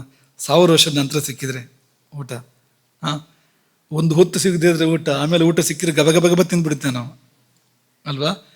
ಹಾಗಿರುವಾಗ 1000 ವರ್ಷದ ಉಪವಾಸದ ನಂತರ ಅವ್ರು ಊಟ ಮಾಡಬೇಕಾದ್ರೆ ಎಂಥ ಸಂಭ್ರಮ ಇರಬೇಕು ಅಂದರೆ, ಏನಿಲ್ಲ, ಇನ್ನೇನು ಊಟ ಮಾಡಬೇಕು ಅನ್ನೋ ಹೊತ್ತಿಗೆ ಇಂದ್ರ ಬಂದಂತೆ, ಬ್ರಾಹ್ಮಣನ ರೂಪದಲ್ಲಿ ಬಂದು ಭಿಕ್ಷಾ ಅಂತ ಎಂದಂತೆ. ವಿಶ್ವಾಮಿತ್ರರಿಗೆ ಗೊತ್ತು ಅವನು ಇಂದ್ರ ಅಂತ, ಇಂದ್ರನಿಗೂ ಗೊತ್ತು ವಿಶ್ವಾಮಿತ್ರರಿಗೆ ಗೊತ್ತು ಅಂತ. ಮತ್ತೆ ಭಯ ಇಲ್ವಾ ಶಾಪ ಕೊಟ್ಟರೆ ಅಂದರೆ? ಉಪಾಯವೇ ಇಲ್ಲ, ಬೇರೆ ಎಲ್ಲ ಪ್ರಯತ್ನಗಳನ್ನು ಮಾಡಿ ಮುಗಿದಿದೆ. ಇನ್ನು ಶಾಪ ತಗೊಂಡಾದರೂ ತಪಸ್ ಕಡಿಸ್ಬೇಕು ಅಂತ ಬಂದಿದ್ದಾನೆ ಇಂದ್ರ ಈ ಸಾರಿ. ಈಗ ಬೇರೆಯವರಿಗೆಲ್ಲ ಶಾಪ ಕೊಡಿಸಿ ಆಯಿತು ಅವನಿಗೆ. ಕೊಟ್ಟ ಕೊನೆಯಲ್ಲಿ ಶಾಪ ತಗೊಂಡ್ರೂ ಚಿಂತೆ ಇಲ್ಲ, ತಪಸ್ ಕಡಿಸ್ಬೇಕು ಅಂತ ಬ್ರಾಹ್ಮಣ ರೂಪದಲ್ಲಿ ಬಂದು ಊಟವನ್ನು ಕೇಳ್ದ. ಆಯಿತು ಮಾಡು ಅಂದರು. ಅವನು ಎಷ್ಟು ಊಟ ಮಾಡಿದಂತೆ ಅಂದರೆ ಇವ್ರಿಗೆ ಏನು ಉಳಿಸಲೇ ಇಲ್ಲ, ಪೂರ್ತಿ ಖರ್ಚು ಮಾಡಿದಂತೆ, ಪೂರ್ತಿ ಖಾಲಿ ಮಾಡಿದಂತೆ. ವಿಶ್ವಾಮಿತ್ರರು ಒಂದು ಅಕ್ಷರ ಮಾತಾಡಲಿಲ್ವಂತೆ. ಅವನು ಇಷ್ಟು ಮಾಡಿದ್ರು 1000 ವರ್ಷದ ಉಪವಾಸದ ನಂತರ ಇಟ್ಕೊಂಡು ಊಟ ಬಂದು ಮಾಡ್ಕೊಂಡು ಹೋಗ್ತಾ ಇದ್ದಾನೆ. ಇಷ್ಟಾದರೂ ಕೂಡ ಸಿಟ್ಟು ಮಾಡಲಿಲ್ಲ. ಒಂದು ಶಬ್ದ, ನಮ್ಗೇನಾದ್ರು ಊಟ ಮಾಡ್ಬೇಕಾದ್ರೆ ಸ್ವಲ್ಪ ಆ ಕಡೆ ಕಡೆಗಾದ್ರೆ ಬಂತು ಅಂತಲೇ ಲೆಕ್ಕ ಅಲ್ವಾ? ರಜೋಗುಣ ತಮಗುಣ ಎಲ್ಲ ಬರ್ತದೆ ಒಂದು ಸತಿ. ಆಗ ಯಕ್ಷಗಾನದ ವೇಷಗಳೆಲ್ಲ, ಬಣ್ಣದ ವೇಷಗಳೆಲ್ಲ ಬರ್ತವೆ ನೋಡಿ ಒಂದು ಸತಿ. ಸಿಟ್ಟು ಬರೋದಕ್ಕೆ ಒಳ್ಳೆ ಸಮಯ, ಮುಹೂರ್ತ ಯಾವುದಂದ್ರೆ ಊಟ ಮಾಡ್ತಾ ಇರುವಾಗಲೇ ಬರುವಂಥದ್ದು, ಭಾರಿ ಯೋಗ್ಯವಾದ ಕಾಲ ಅಂತ ಅನ್ನೋ ಹಾಗಿದೆ ಅದು. ಆದರೆ ನ್ಯಾಯವಾದ ಅವಕಾಶ ಸಿಟ್ಟು ಮಾಡೋದಕ್ಕೆ ಇಂಥ ಅವಕಾಶ ಎಲ್ಲಿ ಸಿಗ್ತದೆ? ಅಂಥ ಅವಕಾಶದಲ್ಲೂ ಕೂಡ ಒಂದು ಅಕ್ಷರ ಮಾತಾಡಲಿಲ್ಲ. ಮೌನವ್ರತವನ್ನು ಮುಂದುವರಿಸಿದ್ರು. ಪುನಃ ತಪಸ್ಸಿಗೆ ಕೂತ್ಕೊಂಡ್ರು. ಉಣ್ಣದೆಯೇ ತಪಸ್ಸಿಗೆ ಕೂತ್ಕೊಳ್ತಾರೆ. ಈ ಬಾರಿ ತಪಸ್ಸು ಮುಂದುವರೆದಾಗ ನೆತ್ತಿಯಿಂದ ಹೊಗೆ ಬರೋಕ್ಕೆ ಶುರುವಾಯಿತು. ವಿಶ್ವಾಮಿತ್ರರ ನೆತ್ತಿಯಿಂದ ಹೊಗೆ ಬರೋಕ್ಕೆ ಆರಂಭ ಆಯಿತು. ತಸ್ಯ ಅನುಚ್ಛ್ವಸಮಾನಸ್ಯ, ಉಸಿರಾಡದೆ ಕೊಡ್ತಿರ್ತಕ್ಕಂಥ ಆ ವಿಶ್ವಾಮಿತ್ರರ ಮೂರ್ಧ್ನಿ ಧೂಮೋ ವ್ಯಜಾಯತ, ನೆತ್ತಿಯಲ್ಲಿ ಧೂಮ ಏರ್ಪಟ್ಟಿತು. ಎತ್ರ ಎತ್ರ ಧೂಮ, ಮತ್ತಿಲ್ಲಿ ವನ್ನಿ ಇರಬೇಕಲ್ಲ, ಎಲ್ಲಿದೆ ವನ್ನಿ? ಇದು ಹೇಳಿ ನೀವು, ಯಾವ ವನ್ನಿ ಇದು? ಜಾಠರೋ ಜಾತವೇದ, ಜಠರಾಗ್ನಿ ಇದೆಯಲ್ಲ, ಕೋಷ್ಠಾಗ್ನಿ, ಅದು ಯಾವ ಮಟ್ಟಕ್ಕೆ ಪ್ರಜ್ವಲಿತವಾಗಿದೆ ಅಂದರೆ ಅದು ಹೊರಗೆ ಕಾಣಿಸ್ಕೊಳ್ತಾ ಇದೆ. ಶರೀರದಾದ್ಯಂತ ವ್ಯಾಪಿಸಿದ್ದು ಮಾತ್ರ ಅಲ್ಲ, ಹೊರಗೆ ಕಾಣಿಸ್ಕೊಳ್ತಾ ಇದೆ, ಹೊಗೆಯಾಗಿ ನೆತ್ತಿಯಿಂದ ಹೊರಗಡೆ ಹೋಗ್ತಾ ಇದೆ ಅದು. ಆ ಧೂಮ ಅಂದರೆ ಯಾವ ಮಟ್ಟದ ಅಗ್ನಿ ಜಾಗರಣ ಏರ್ಪಟ್ಟಿರಬೇಕು ಆ ತಪಸ್ಸಲ್ಲಿ ಅನ್ನೋದನ್ನು ನಾವು ಊಹೆ ಮಾಡಬೇಕು. ಈಗ ನಮ್ಮ ಅಗ್ನಿ ನಮ್ಮ ಮೈನ್ ಬಿಸಿ ಇಟ್ಟಿದೆ, ಅದು ಕೂಡ ಹೆಚ್ಚು ಕಡಿಮೆ ಆಗ್ತಾ ಇರುತ್ತೆ. ಮೈ ಬಿಸಿ ಇದೆಯಲ್ಲ ನಮ್ಮದು, ಜೀವ ಒಂದಿದ್ರೆ ಮೈ ಬಿಸಿ ಇರುತ್ತೆ. ಜೀವ ಹೋಯ್ತು ಅಂತ ಗೊತ್ತಾಗೋದು ಹೇಗೆ? ತಣ್ಣಗಾಗಿದೆ ಅಂತ. ತಣ್ಣಗಾಗಿದೆ ಅಂದ್ರೆ ಏನು? ಶಾಂತಿ ಯಜ್ಞ ಮ್ರಿಯತೆ, ಅಗ್ನಿ ಶಾಂತ ಆಗಬೇಕು. ಬಿಸಿ ಮಾಡೋಕ್ಕೆ ಅಗ್ನಿ ಇಲ್ಲ, ಆಗಲೇ ಸಾವು ಬರುವಂಥದ್ದು. ಹಾಗಾಗಿ ನಮಗೆಲ್ಲ ನಮ್ಮ ಶರೀರ ಬಿಸಿ ಮಾಡೋಕ್ಕೆ ತಕ್ಕ ಮಟ್ಟಿಗಿದೆ ಅಗ್ನಿ, ಅವ್ರಿಗೆ ಹಾಗಲ್ಲ. 3 ಲೋಕಗಳು ಬಿಸಿಯಾದವು. ಅವರ ಆ ಅಗ್ನಿಯ ವ್ಯಾಪ್ತಿ ಹೇಗಿತ್ತು ಅಂದರೆ, ತ್ರೈಲೋಕ್ಯಂ ಏನ ಸಂಭ್ರಾಂತಂ ಆದೀಪಿತಮಿವಾಭವತು. ಅವರ ತ್ರೈಲೋಕ್ಯವೂ ಹೌದು, ಇದೆಯಲ್ಲ 3 ಲೋಕಗಳು ಕೂಡ ನಮ್ಮೊಳಗೆ ಇದೆ ಅಂತಾನೆ ಬಲ್ಲವರು ಹೇಳುವಂಥದ್ದು ಅಲ್ವಾ. ಸ್ವದೇಶೋ ಭುವನತ್ರಯಂ ಅಂದರೆ ಸ್ವದೇಹೋ ಭುವನತ್ರಯಂ ಅಂತ ಅರ್ಥ. ಅದಕ್ಕೆ ಈ ಶರೀರವೇ 3 ಲೋಕ ಅಂತ. ಹಾಗೆ ಇಲ್ಲೂ ಹೌದು, ಹೊರಗೂ ಹೌದು.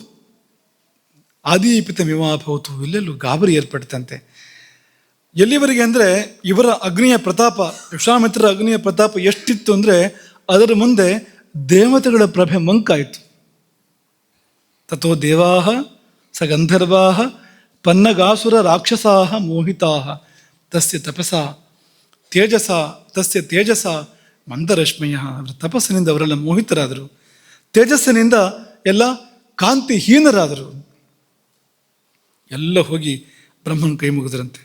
ಅವ್ರು ಏನು ಬೇಕೋ ಕೊಟ್ಬಿಡು, ಇರೋಕ್ಕೆ ಸಾಧ್ಯ ಇಲ್ಲ ನಮಗೆ. ಮುಂಚೆ ಇವರೇ ಹೋಗಿ ವಿಘ್ನ ಮಾಡ್ತಾರೆ ತಪಸ್ಸಿಗೆ, ಹೆಜ್ಜೆ ಹೆಜ್ಜೆಗೂ. ಈಗ ಪರಿಸ್ಥಿತಿ ಹೇಗೆ ಬಂದಿದೆ ಅಂದರೆ, ಎಲ್ಲರೂ ಹೋಗಿ ಬ್ರಹ್ಮನಿಗೆ ಒತ್ತಾಯ ಮಾಡ್ತಾ ಇದ್ದಾರೆ, ದಯವಿಟ್ಟು ಅವ್ರಿಗೆ ಕೊಡ್ಬೇಕಾಗಿದ್ದನ್ನು ಕೊಟ್ಬಿಡು. ಬಹುಭಿ ಕಾರಣೈರ್ ದೇವ ವಿಶ್ವಾಮಿತ್ರೋ ಮಹಾಮುನಿ ಲೋಭಿತ ಕ್ರೋಧಿತಶ್ಚೈವ ತಪಸ ಚಾಭಿವರ್ಧತೆ. ಎಷ್ಟು ರೀತಿಯಲ್ಲಿ ತಪೋವಿಘ್ನವನ್ನು ಮಾಡಿ ಆಯಿತು, ಲೋಭದಿಂದ, ಕ್ರೋಧದಿಂದ, ಕಾಮದಿಂದ ಎಲ್ಲ ಮಾಡಿ ಆಯಿತು. ಆದರೆ ಮತ್ತು ತಪಸ್ಸು ಬೆಳೀತಾ ಇದೆ ಹೊರತು ಅದು ಹಿಂಗ್ತಾ ಇಲ್ಲ ಅಥವಾ ಕಡಿಮೆ ಆಗ್ತಾ ಇಲ್ಲ ಅದು. ಹಾಗಾಗಿ ಕೊಡಬೇಕಾದನ್ನು ಕೊಡು. ಮತ್ತು ಅದು ಮಾತ್ರ ಅಲ್ಲ, ವಿಶ್ವಾಮಿತ್ರರಲ್ಲಿ ಈಗ ಯಾವ ಪಾಪವೂ ಉಳಿದಿಲ್ಲ. ನಹ್ಯಸ್ಯ ವೃಜನಂ ಕಿಂಚಿತ್ ದೃಶ್ಯತೆ ಸೂಕ್ಷ್ಮಮಪ್ಯಥ. ಅಗ್ನಿ ಮಾಡೋ ಕೆಲಸ ಏನು ಅಂತ ಹೇಳಿದ್ವಿ ನಿಮಗೆ? ಪಾಪಗಳನ್ನು, ದೋಷಗಳನ್ನು ಸುಡುವುದು ಅಗ್ನಿಯ ಕಾರ್ಯ ಅಂತ ಹೇಳಿದ್ವಲ್ವಾ. ಅವಕಾಶ ಕೊಟ್ಟರೆ ಅಗ್ನಿ ಅದನ್ನು ಮಾಡುತ್ತೆ ಅಂತ ಹೇಳಿದ್ವಲ್ವಾ. ನೋಡಿ, ಇಲ್ಲಿ ಅಗ್ನಿ ಪೂರ್ತಿ ಪ್ರಜ್ವಲಿತವಾದಾಗ ಅದರ ಫಲ ಹೇಗೆ ಬಂದಿದೆ ಅಂದರೆ, ಸೂಕ್ಷ್ಮಮಪ್ಯಥ, ತುಂಬ ಅತ್ಯಂತ ಸೂಕ್ಷ್ಮವಾಗಿರುವಂಥದ್ದು. ತುಂಬ ಚಿಕ್ಕದು ಅಂದರೆ ಚಿಕ್ಕದು, ಅಂಥದ್ದು ಕೂಡ ಒಂದು ದೋಷ, ಒಂದು ಪಾಪ ಅಲ್ಲಿ ಉಳಿದಿಲ್ಲ. ವಿಶ್ವಾಮಿತ್ರರಲ್ಲಿ ಏನೂ ಕೂಡ ಉಳಿದಿಲ್ಲ. ಹಾಗಾಗಿ ಕೇಳಿದ್ದನ್ನು ಕೊಟ್ಬಿಡೋಣ. ಒಂದು ವೇಳೆ ಕೇಳಿದ್ದನ್ನು ಕೊಡದೇ ಇದ್ದರೆ, ಈಗ ವಿಶ್ವಾಮಿತ್ರರ ಶಕ್ತಿ ಹೇಗಿದೆ ಅಂದರೆ, ತನ್ನ ತಪಸ್ಸಿನಿಂದ ಪ್ರಳಯ ಮಾಡೋಕ್ಕೆ ಸಾಧ್ಯ. ಅವರು ಸಮಸ್ತ ಲೋಕಗಳನ್ನು ಕೂಡ ಇಲ್ಲವಾಗಿಸೋದಕ್ಕೆ ಸಾಧ್ಯ. ವಿನಾಶಯತಿ ತ್ರೈಲೋಕ್ಯಂ ತಪಸ. ಅಷ್ಟು ಶಕ್ತಿ ಸಂಗ್ರಹಿತವಾಗಿದೆ ಅಲ್ಲಿ. ಇನ್ನು ಪರಿಣಾಮ ಪ್ರಪಂಚದ ಮೇಲೆ ಆಗ್ತಾ ಇದೆ. ನ್ಯಾಯವಾಗಿ ಸಲ್ಲಬೇಕಾದನ್ನು ಸಲ್ಲಿಸ್ತಾ ಇದ್ದಿದ್ದರಿಂದ, ಅಥವಾ ಆ ಅಗ್ನಿ ಮಿತಿಮೀರಿ ಬೆಳೀತಾ ಇದ್ದಿದ್ದರಿಂದ ದಿಕ್ಕುಗಳು ವ್ಯಾಕುಲವಾಗಿವೆ. ಏನೂ ಕಾಣ್ತಾ ಇಲ್ಲ, ಯಾರಿಗೂ ಏನೂ ಕಾಣ್ತಾ ಇಲ್ಲ. ಅಯೋಮಯ ಎನ್ನುವ ಸ್ಥಿತಿ ಇದೆ. ಸಮುದ್ರಗಳು ಕ್ಷೋಭೆಗೊಂಡಿವೆ, ಪರ್ವತಗಳು ಒಡೆದು ಹೋಗ್ತಾ ಇದ್ದಾವೆ, ಸೀಳಿ ಹೋಗ್ತಾ ಇದ್ದಾವೆ ಪರ್ವತಗಳು. ಭೂಮಿ ಕಂಪಿಸ್ತಾ ಇದೆ. ಪ್ರಕಂಪತೆ ಚ ಪೃಥಿವಿ. ಗಾಳಿ ವ್ಯಾಕುಲವಾಗಿ ಬೀಸ್ತಾ ಇದೆ. ಬ್ರಹ್ಮನ್ ನ ಪ್ರತಿಜಾನೀಮೋ ನಾಸ್ತಿಕೋ ಜಾಯತೆ ಜನಃ. ಬ್ರಹ್ಮನಿಗೆ ದೇವತೆಗಳು ಹೇಳುವಂಥದ್ದು, ಜನರು ನಾಸ್ತಿಕರಾಗ್ತಾರೆ, ತಪಸ್ಸಿಗೆ ಫಲ ಇಲ್ಲ ಅಂತಾಗ್ಬಿಡ್ತದೆ ಹೀಗೆ ಮುಂದುವರೆದರೆ ಇದು. ಹಾಗಾಗಿ ಸಮೂಢಮೈವ ತ್ರೈಲೋಕ್ಯಂ ಸಂಪ್ರಕ್ಷುಭಿತ ಮಾನಸಂ. ಇಡೀ 3 ಲೋಕವು ಕೂಡ ಮೋಹಕ್ಕೆ ಒಳಗಾಗಿದೆ, ಮೂರ್ಛೆಗೆ ಒಳಗಾಗಿದೆ. ಯಾರ ಮನಸ್ಸಿಗೂ ಸಮಾಧಾನ ಇಲ್ಲ. ಸೂರ್ಯ ಕೂಡ ಕಾಂತಿಯನ್ನು ಕಳ್ಕೊಂಡಿದ್ದಾನೆ. ಹಾಗಾಗಿ ವಿಶ್ವಾಮಿತ್ರರು ಪ್ರಪಂಚದ ನಾಶಕ್ಕೆ ಮನಸ್ಸು ಮಾಡುವ ಮೊದಲು ಹೋಗಿ ವಿಶ್ವಾಮಿತ್ರರನ್ನು ಪ್ರಸನ್ನಗೊಳಿಸೋಣ. ಪರಿಸ್ಥಿತಿ ಎಲ್ಲಿಗೆ ಬಂತು ಅಂದರೆ, ದೇವತೆಗಳನ್ನು ಪ್ರಸನ್ನಗೊಳಿಸಬೇಕು ಅಂತ ತಪಸ್ಸು ಮಾಡೋದು. ಈಗ ಎಲ್ಲಿಗೆ ಬಂದಿದೆ ಅಂದರೆ, ದೇವತೆಗಳು ಹೋಗಿ ವಿಶ್ವಾಮಿತ್ರರನ್ನು ಪ್ರಸನ್ನಗೊಳಿಸುವಂಥ ಸ್ಥಿತಿ. ಹಾಗಾಗಿ ಬುದ್ಧಿನ್ನ ಕುರುತೆ ಯಾವ ನಾಶಿಯ ದೇವ ಮಹಾಮುನಿ ತಾವತ್ ಪ್ರಸಾದ್ಯ. ಪ್ರಪಂಚ ನಾಶಕ್ಕೆ ಮನಸ್ಸು ಮಾಡುವ ಮೊದಲು ಹೋಗಿ ಮನವೊಲಿಸೋಣ. ಏನಪ್ಪ ಅಂಥ ಸಮಸ್ಯೆ ಅಂದರೆ, ಅಗ್ನಿರೂಪೋ ಭಗವಾನ್. ಅದು ವಿಶ್ವಾಮಿತ್ರ ಅಂದರೆ, ಈಗ ವಿಶ್ವಾಮಿತ್ರ ಅಲ್ಲ, ಅದು ಅಗ್ನಿಯೇ. ಅಗ್ನಿ ಬೆಳೆದರೆ ಹೀಗೆ ಬೆಳಿಬೋದು. ಹೇಗೆ ಬೆಳಿಬೋದು ಅಂದರೆ ಮೂರು ಲೋಕವನ್ನು ಕೂಡ ಸುಡುವ ಹಾಗೆ ಬೆಳಿಬೋದು. ಯಾರಿಗೂ ಪ್ರಪಂಚದಲ್ಲಿ ಆ ಅಗ್ನಿ ಬಿಸಿ ತಟ್ಟದೇ ಇರಲಿಕ್ಕೆ ಸಾಧ್ಯ ಇಲ್ಲ, ಹಾಗೆ ಬೆಳಿಬೋದು ಅಂತ. ಮಹಾದ್ಯುತಿ.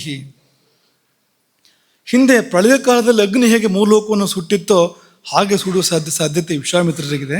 ಹಾಗಾಗಿ ಒಂದು ವೇಳೆ ದೇವರಾಜ್ಯವನ್ನು ಕೇಳಿದ್ರು ಕೊಟ್ಬಿಡೋಣ, ಅವ್ರ ಸೇವೆ ಮಾಡ್ಕೊಂಡಿರೋಣ ನಾವು. ಆಗ ಬ್ರಹ್ಮದೇವರು ಹೋಗಿ ವಿಶ್ವಾಮಿತ್ರರನ್ನು ಒಲಿಸಿ ಬ್ರಹ್ಮರ್ಷಿತ್ವವನ್ನು ಕೊಟ್ಟ ಅಂತ ನಾವು ಕೇಳ್ತೇವೆ. ಅವ್ರು ಹೇಳಿದ್ದಕ್ಕೆಲ್ಲ ಒಪ್ಪಿ. ವಿಶ್ವಾಮಿತ್ರರು ಹೇಳಿದ್ದೇನು, ನೀನು ಹೇಳಿದ್ರೆ ಸಾಲದು, ವಸಿಷ್ಠರು ಹೇಳಬೇಕು. ಹಠಕ್ಕಲ್ಲ, ಅದನ್ನು ಪ್ರಮಾಣಿತ ಮಾಡೋ ಯೋಗ್ಯತೆ ಅವರಿಗಿದೆ ಅಂತ, ವಸಿಷ್ಠರಿಗಿದೆ ಅಂತ. ಹೌದೋ ಅಲ್ವೋ, ಬ್ರಹ್ಮರ್ಷಿ ಹೋದೋ ಅಲ್ವೋ ಅಂತ ಈ ಲೋಕದಲ್ಲಿ ಹೇಳುವ ಯೋಗ್ಯತೆ ಯಾರಿಗಾರು ಇದ್ದರೆ ವಸಿಷ್ಠರಿಗಿರುವಂಥದ್ದು ಅಂತ. ಯಾಕೆಂದರೆ ಸಖ್ಯಂಚಕಾರ ಬ್ರಹ್ಮರ್ಷಿ ಅಂತ ಪ್ರಪಂಚದಲ್ಲಿ ಪ್ರಥೆ ಏನು ಬಂದಿದೆ ಅಂದರೆ ಜಗಳ ವಿಶ್ವಾಮಿತ್ರರಿಗೂ ವಸಿಷ್ಠರಿಗೂ ಮುಂದೂ ಇತ್ತು, ಹಾಗೆ ಮುಂದುವರಿತು. ಇಬ್ಬರು ಬ್ರಹ್ಮರ್ಷಿಗಳು ಹಾಗೆ ಮುಂದುವರಿತು ಅಂತ ಅರ್ಥ ಇಲ್ಲದೆ ಇರುವಂಥದ್ದು. ಸಖ್ಯಂಚಕಾರ ಬ್ರಹ್ಮರ್ಷಿ, ಮೂರದಲ್ಲಿ ಇರೋದು ಹೇಗೆ ಅಂತ ಸಖ್ಯ ಏರ್ಪಟ್ಟಿತು ಒಂದು ವಸಿಷ್ಠ ವಿಶ್ವಾಮಿತ್ರರ ಮಧ್ಯದಲ್ಲಿ ಅಂತ ವಾಲ್ಮೀಕಿ ರಾಮಾಯಣ ಹೇಳುವಂಥದ್ದು. ಅದು ಮುಂದಿನ ಕತೆ. ಇದೇನು ಅಂದರೆ ಈ ಉಪವಾಸದ ನೇರ ಫಲಿತಾಂಶ ಏನಂದರೆ ಅಗ್ನಿ ಪ್ರಜ್ವಲನ. ನಮ್ಮೊಳಗಿನ ಆ ಕೋಷ್ಠಾಗ್ನಿ ಪ್ರಜ್ವಲಿಸುವಂಥದ್ದು, ಅದರ ಫಲವಾಗಿ ಯಾವ ದೋಷವೂ ಉಳಿದು ಹೋಗುವಂಥದ್ದು, ದೋಷವನ್ನೆಲ್ಲ ಸುಟ್ಟು ಹಾಕಿ ನಮ್ಮನ್ನು ನಿಷ್ಪಾಪರನ್ನಾಗಿ ನಿರ್ದೋಷರನ್ನಾಗಿ ಇದು ಮಾಡುವಂಥದ್ದು. ಇದು ಅದರ ಫಲ ಎನ್ನುವುದು ಈ ಕಥೆಯಲ್ಲಿ ನಮಗೆ ಗೊತ್ತಾಗುವಂಥದ್ದು. ಇಲ್ಲೂ ಹಾಗೆಯೇ ಎಷ್ಟು ಕಾಲದ ಉಪವಾಸ, ಅದರ ಕ್ಲೇಶ ಇಲ್ಲ, ಉಪವಾಸದ ಹಸಿವು ಇಲ್ಲ ವಿಶ್ವಾಮಿತ್ರರಿಗೆ. ಯಾಕೆಂದರೆ ಉಪವಾಸ ಆಗಿದೆ ಅಲ್ಲಿ, ತಮ್ಮೊಳಗಿನ ಘನತತ್ವದಲ್ಲಿ ಲೀನವಾಗಿದ್ದಾರೆ ಅವರು, ಅದರ ಒಂದು ಸಂಘದಲ್ಲಿದ್ದಾರೆ. ಹಾಗಾಗಿ ಅವರಿಗೆ ಹಸಿವಿನ ಬಾಧೆ ಇಲ್ಲ. ಬಾಧೆ ಇದ್ದರೆ ಉಪವಾಸ ಅಲ್ಲ. ಇವತ್ತು ಉಪವಾಸ ನನಗೆ ಯಾಕೆ ಅಂದರೆ ಹೊಟ್ಟೆಗೇನು ಸಿಕ್ಕಿಲ್ಲ ಅಂತ, ಅದು ಉಪವಾಸ ಅಲ್ಲ. ಅದು ಉಪವಾಸ ಅಲ್ಲ, ಅದು ನಿರಾಹಾರ ಅಂತ ಕರಿಬೋದು ಅದನ್ನು ಬೇಕಾದ್ರೆ ಹೊರತು ಉಪವಾಸ ಅಲ್ಲ, ನಿರಶನ ಅಂತ ಕರಿಬೋದು. ಆದರೆ ಉಪವಾಸ ಅಂತ ಆಗಬೇಕಾದ್ರೆ ಈ ಭಗವತ್ ಸಾಮೀಪ್ಯ ಬೇಕು ಅದಕ್ಕೆ, ಅದೆಲ್ಲ ಉಪವಾಸ ಅಲ್ಲ ಅದು. ಇನ್ನು ಅದೆಲ್ಲ ಹಳೆ ಕತೆ.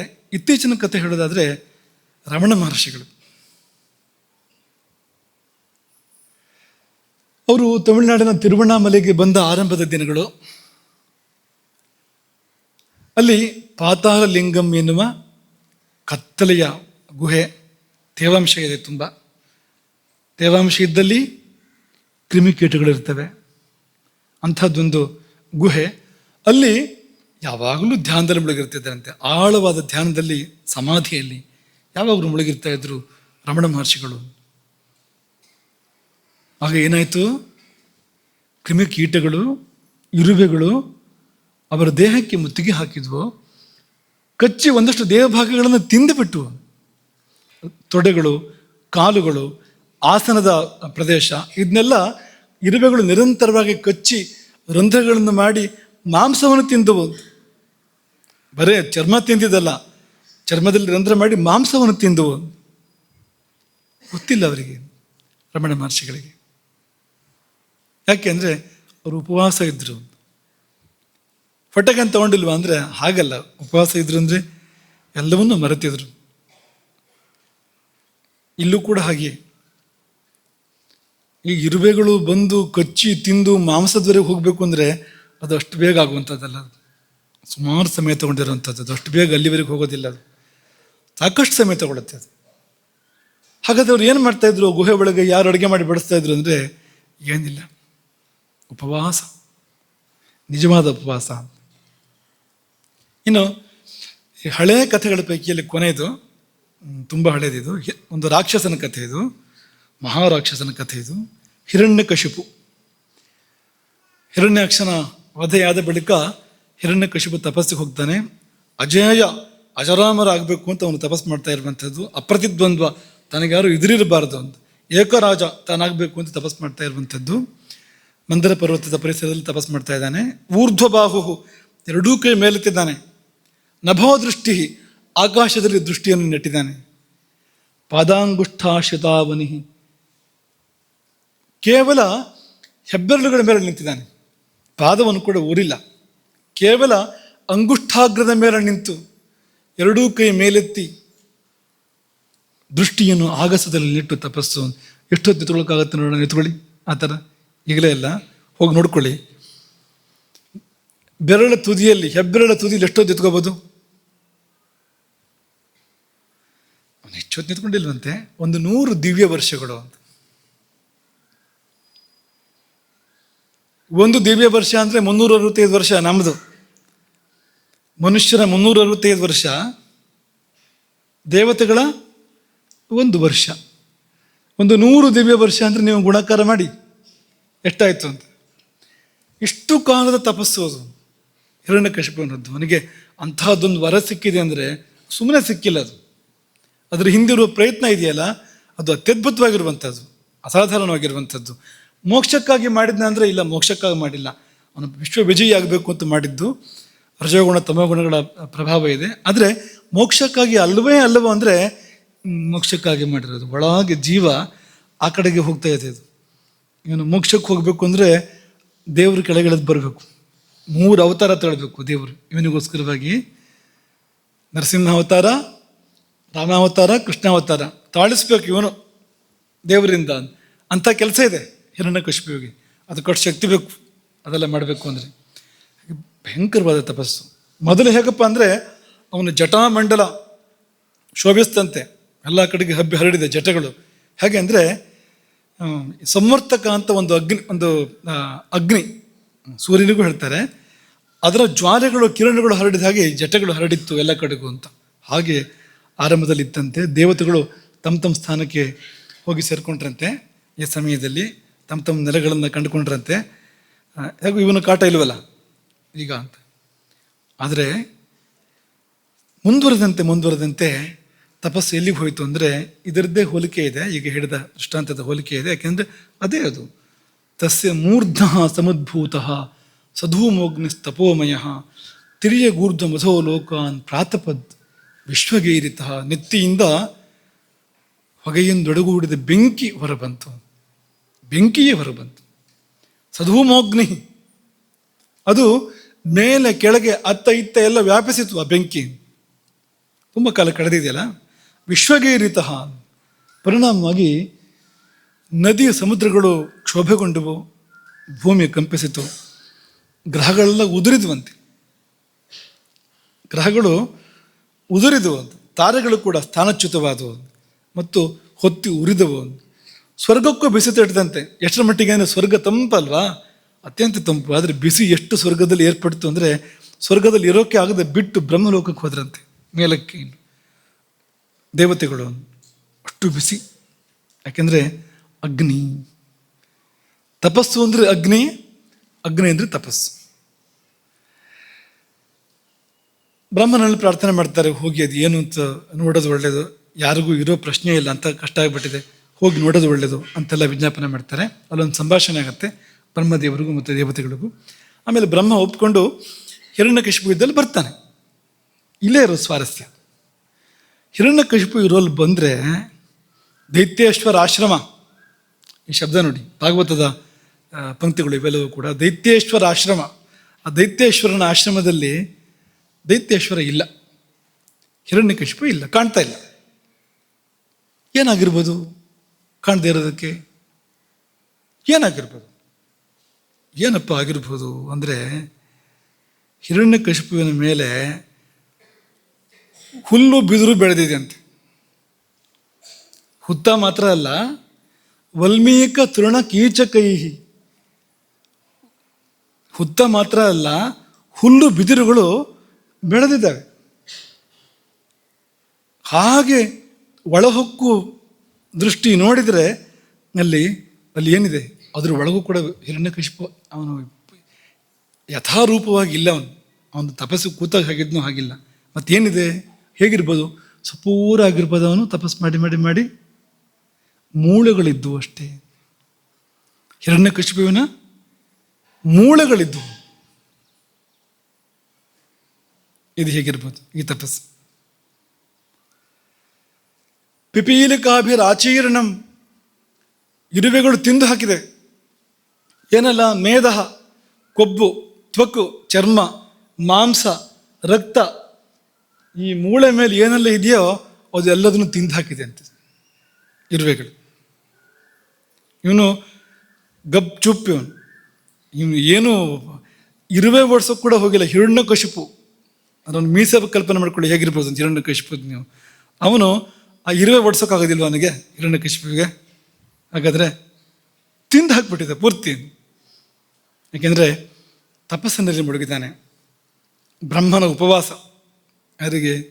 ಹಿರಣ್ಯಕಶಿಪುವಿಗೆ ಬ್ರಹ್ಮನ ಉಪವಾಸ ಅಲ್ಲಿ. ಆದರೂ ತಪಸ್ ಮಾಡ್ತಾ ಇದ್ದಾನೆ, ತೇಜಸ್ಸು ಹೊರಹೊಮ್ತಾ ಇದೆ, ಆ ಮೂಳೆಗಳಿಂದ ಕಾಂತಿ ಹೊರಹೊಮ್ತಾ ಇದೆಯಂತೆ ತಪಸ್ಸಿನ ಫಲಿತಾಂಶವಾಗಿ. ಹಾಗಾಗಿ ಯಥಾಭ್ರಾಪಿ ಹಿತಂ ರವಿಂ, ಮೋಡ ಮುಚ್ಚಿದ ಸೂರ್ಯನಂತೆ ಕಂಡ ಹಿರಣ್ಯಕಶಿಪು ಆ ಸಮಯದಲ್ಲಿ. ಆಗ ಬ್ರಹ್ಮ ಹೋಗಿ ಉತ್ತಿಷ್ಠೋತ್ತಿಷ್ಠ, ಏಳು ಏಳು ಅಂತ ಯಾರಿಗೆ ಹೇಳಿದ್ದು? ಮೂಳೆಗೆ ಹೇಳಿದ್ದು. ಜೀವ ಇದೆ ಮೂಳೆಗೆ ಅಂದರೆ ಜೀವ ಇದೆ, ಜೀವ ಇದೆ ಮೂಳೆಗೆ. ಹೇಗ್ರಿ ಮೂಳೆಗೆ ಜೀವ ಇರುತ್ತೆ, ನಿಮಗೇನು ವಿಜ್ಞಾನ ಗೊತ್ತಿಲ್ಲ ಅಂತ ಯಾರು ಹೇಳೋ ಹಾಗಿಲ್ಲ. ಈ ಯುಗ ಅಲ್ಲ ಅದು, ಅದು ಕೃತಯುಗ, ಅದು ಅಸ್ಥಿಗತ ಪ್ರಾಣ ಎನ್ನುವ ಯುಗ ಅದು. ಮೂಳೆ ಇರುವವರೆಗೂ ಜೀವನ ಇರುತ್ತೆ, ಜೀವ ಇರುತ್ತೆ.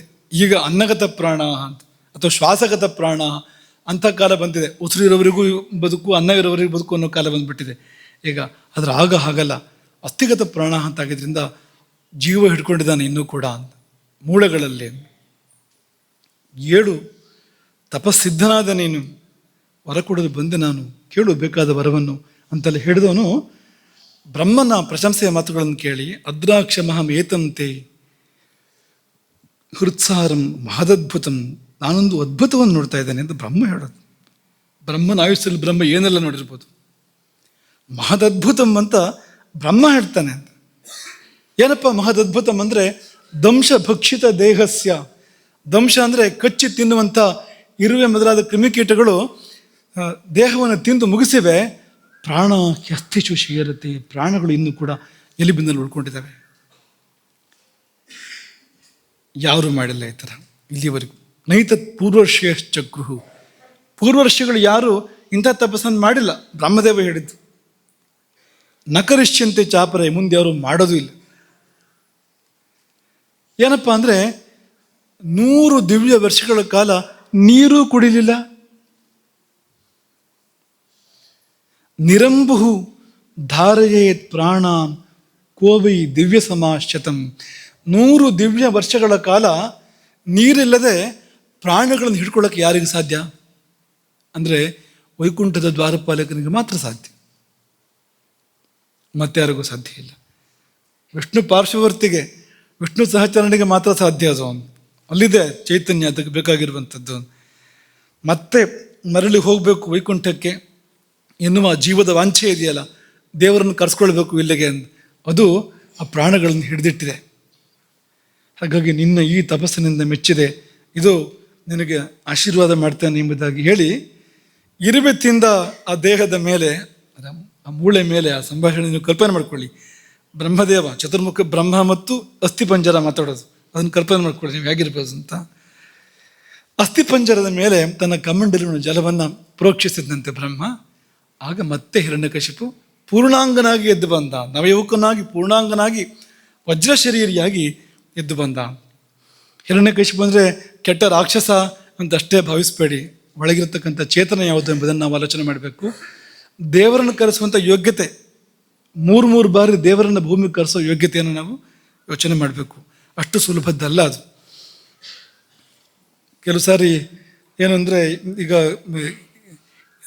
ದೇಹದ ಒಳಗಿನ ಕೆಡುಕು ಹೊರಗೆ ಬರಬೇಕು ಅಂದರೆ ಅಲ್ಲಿ ದೇಹದಲ್ಲಿ ವ್ರಣ ಆಗತ್ತೆ. ಕೆಲವು ಸತಿ ಕ್ಯೂ ಹೊರಗಡೆ ಬರಬೇಕು, ಕ್ಯೂ ಆಗಿ ಹೊರಗಡೆ ಬರಬೇಕಾದ್ರೆ ಒಂದೇನೋ ಏರ್ಪಡುತ್ತೆ ನೋಡಿ, ಹುಣ್ಣು. ಅದು ನೋಡೋಕ್ಕೆ ಕೆಟ್ಟದಾಗಿ ಕಂಡ್ರೂ ಕೂಡ ಒಳಗಿರುವ ಕೊಳಕನ್ನೆಲ್ಲ ಹೊರಗೆ ಹಾಕ್ತಾ ಇದೆ. ಹಾಗಾಗಿ ಈ ಭೂಮಂಡಲದ ಎಲ್ಲ ಕಲ್ಮಶವನ್ನು ಹೊರಗೆ ಹಾಕ್ಲಿಕ್ಕೋಸ್ಕರ ಹುಣ್ಣಾಗಿ ಬಂದರು ಆ 3 ಜನರು ಕೂಡ, 3 ಜನ್ಮಗಳಾಗಿ ಅವರು. ಹಾಗಾಗಿ ಅವರು ತಾವು ಉದ್ಧಾರ ಆಗಿದ್ದು ಮಾತ್ರ ಅಲ್ಲ, ಎಷ್ಟೋ ಇಲ್ಲಿ ದುಷ್ಟರನ್ನೆಲ್ಲ ಹತ ಮಾಡಿದರು, ಅವರಿಗೆಲ್ಲ ಮೋಕ್ಷವನ್ನು ಕೊಡಿಸಿದ್ರು, ಅವರಿಂದಾಗಿ ಎಷ್ಟೋ ಜನರಿಗೆ ಒಳ್ಳೇದಾಯಿತು ಅನ್ನೋದನ್ನು ಕೂಡ ಯೋಚನೆ ಮಾಡಬೇಕು ನಾವು. ಆಯಿತು, ಈಗ ಕೊನೆ ಹಂತಕ್ಕೆ ಬರೋಣ. ಈಗ ನೀವೇನು ಹೇಳ್ತೀರಿ ಅಂತ ನಮ್ಗೆ ಗೊತ್ತಾಯ್ತು. ಏನು ಹೇಳ್ತೀರಿ ಅಂದರೆ, ಇಷ್ಟು ಹೊತ್ತಿನ ಪ್ರವಚನದಿಂದ ನಮ್ಗೆ ಅರ್ಥ ಆಗಿದ್ದೇನೆಂದರೆ, ಉಪವಾಸ ನಮಗೆ ಸಂಬಂಧಪಟ್ಟ ವಿಷಯ ಅಲ್ಲ, ಇದೆಲ್ಲ ಮಹಾತ್ಮರು ಮಾಡೋಂಥದ್ದು, ಅವತಾರ ಪುರುಷರು ಅಂಥವರೆಲ್ಲ ಮಾಡ, ಅಥವಾ ಹಿರಣ್ಯಕಶಿಪನಂಥ ರಾಕ್ಷಸರು ಅವರಾದರೂ ಆಗ್ಬೋದು. ಆದರೆ ನಮ್ಮಂಥ ಸಾಮಾನ್ಯರು ಈ ಉಪವಾಸ ಮಾಡೋದಲ್ಲ ಅನ್ನೋಲ್ಲಿಗೆ ಬಂದ್ರಾ? ಈಗ ಒಂದು ಸ್ವಲ್ಪ ಆಲೋಚನೆ ಮಾಡೋಣ. ಈಗ ನಾವು ಕೂಡ ಹೀಗೆ ಮಾಡ್ತೇವೆ, ಅಷ್ಟು ಅಲ್ಲದೇ ಇದ್ರೂ ಕೂಡ ಉಪವಾಸ ನಾವು ಕೂಡ ಮಾಡೋದಿದೆ. ಎಲ್ಲಿ ಅಂದರೆ, ನಾವು ಒಂದು ಒಳ್ಳೆ ಚಲನಚಿತ್ರ ನೋಡ್ತಾ ಇರ್ತೇವೆ ಅಂತ ಅಂದ್ಕೊಳ್ಳಿ, ಹಸುವಾಗಿದ್ದೇ ಗೊತ್ತಿಲ್ಲ, ಅಮ್ಮ ಕರೆಯೋದು, ಬಾ ಬಾ ಬಾ ಊಟಕ್ಕಾಯ್ತು ಅಂತ. ಅಸಾಮಿ ಕೂತಿರಂದು ಹೇಳೋದೇ ಇಲ್ಲ, ಬಂದೆ ಬಂದೆ ಬಂದೆ ಅಂತ ಹೇಳ್ತಾನೆ ಹೊರತು ಎದ್ದು ಬರೋದೇ ಇಲ್ಲ. ಅನುಭವದಲ್ಲಿ ಇಲ್ವಾ ಇದು? ಒಳ್ಳೆ ಆಟ,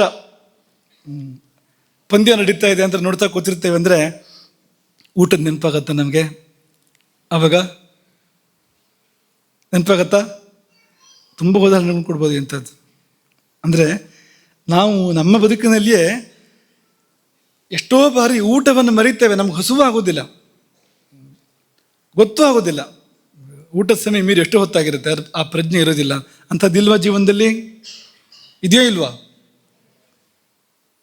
ಇದೆ. ಅಂದರೆ ನಮಗೂ ಉಪವಾಸ ಗೊತ್ತು, ಆದರೆ ಎಲ್ಲಿ ಮಾಡಬೇಕು ಅಲ್ಲಿ ಮಾಡ್ತಾ ಇಲ್ಲ ಅಂತ. ಅದು ಎಲ್ಲಾಗಬೇಕು ಅಲ್ಲಿ ಆಗ್ತಾ ಇಲ್ಲ, ಎಲ್ಲೋ ಬೇಡದವರಲ್ಲಿ ಆಗ್ತಾ ಇದೆ, ಬೇಕಾದಲ್ಲಿ ಆಗ್ತಾ ಇಲ್ಲ ಅಂತ ಇರ್ತದೆ. ಇನ್ನು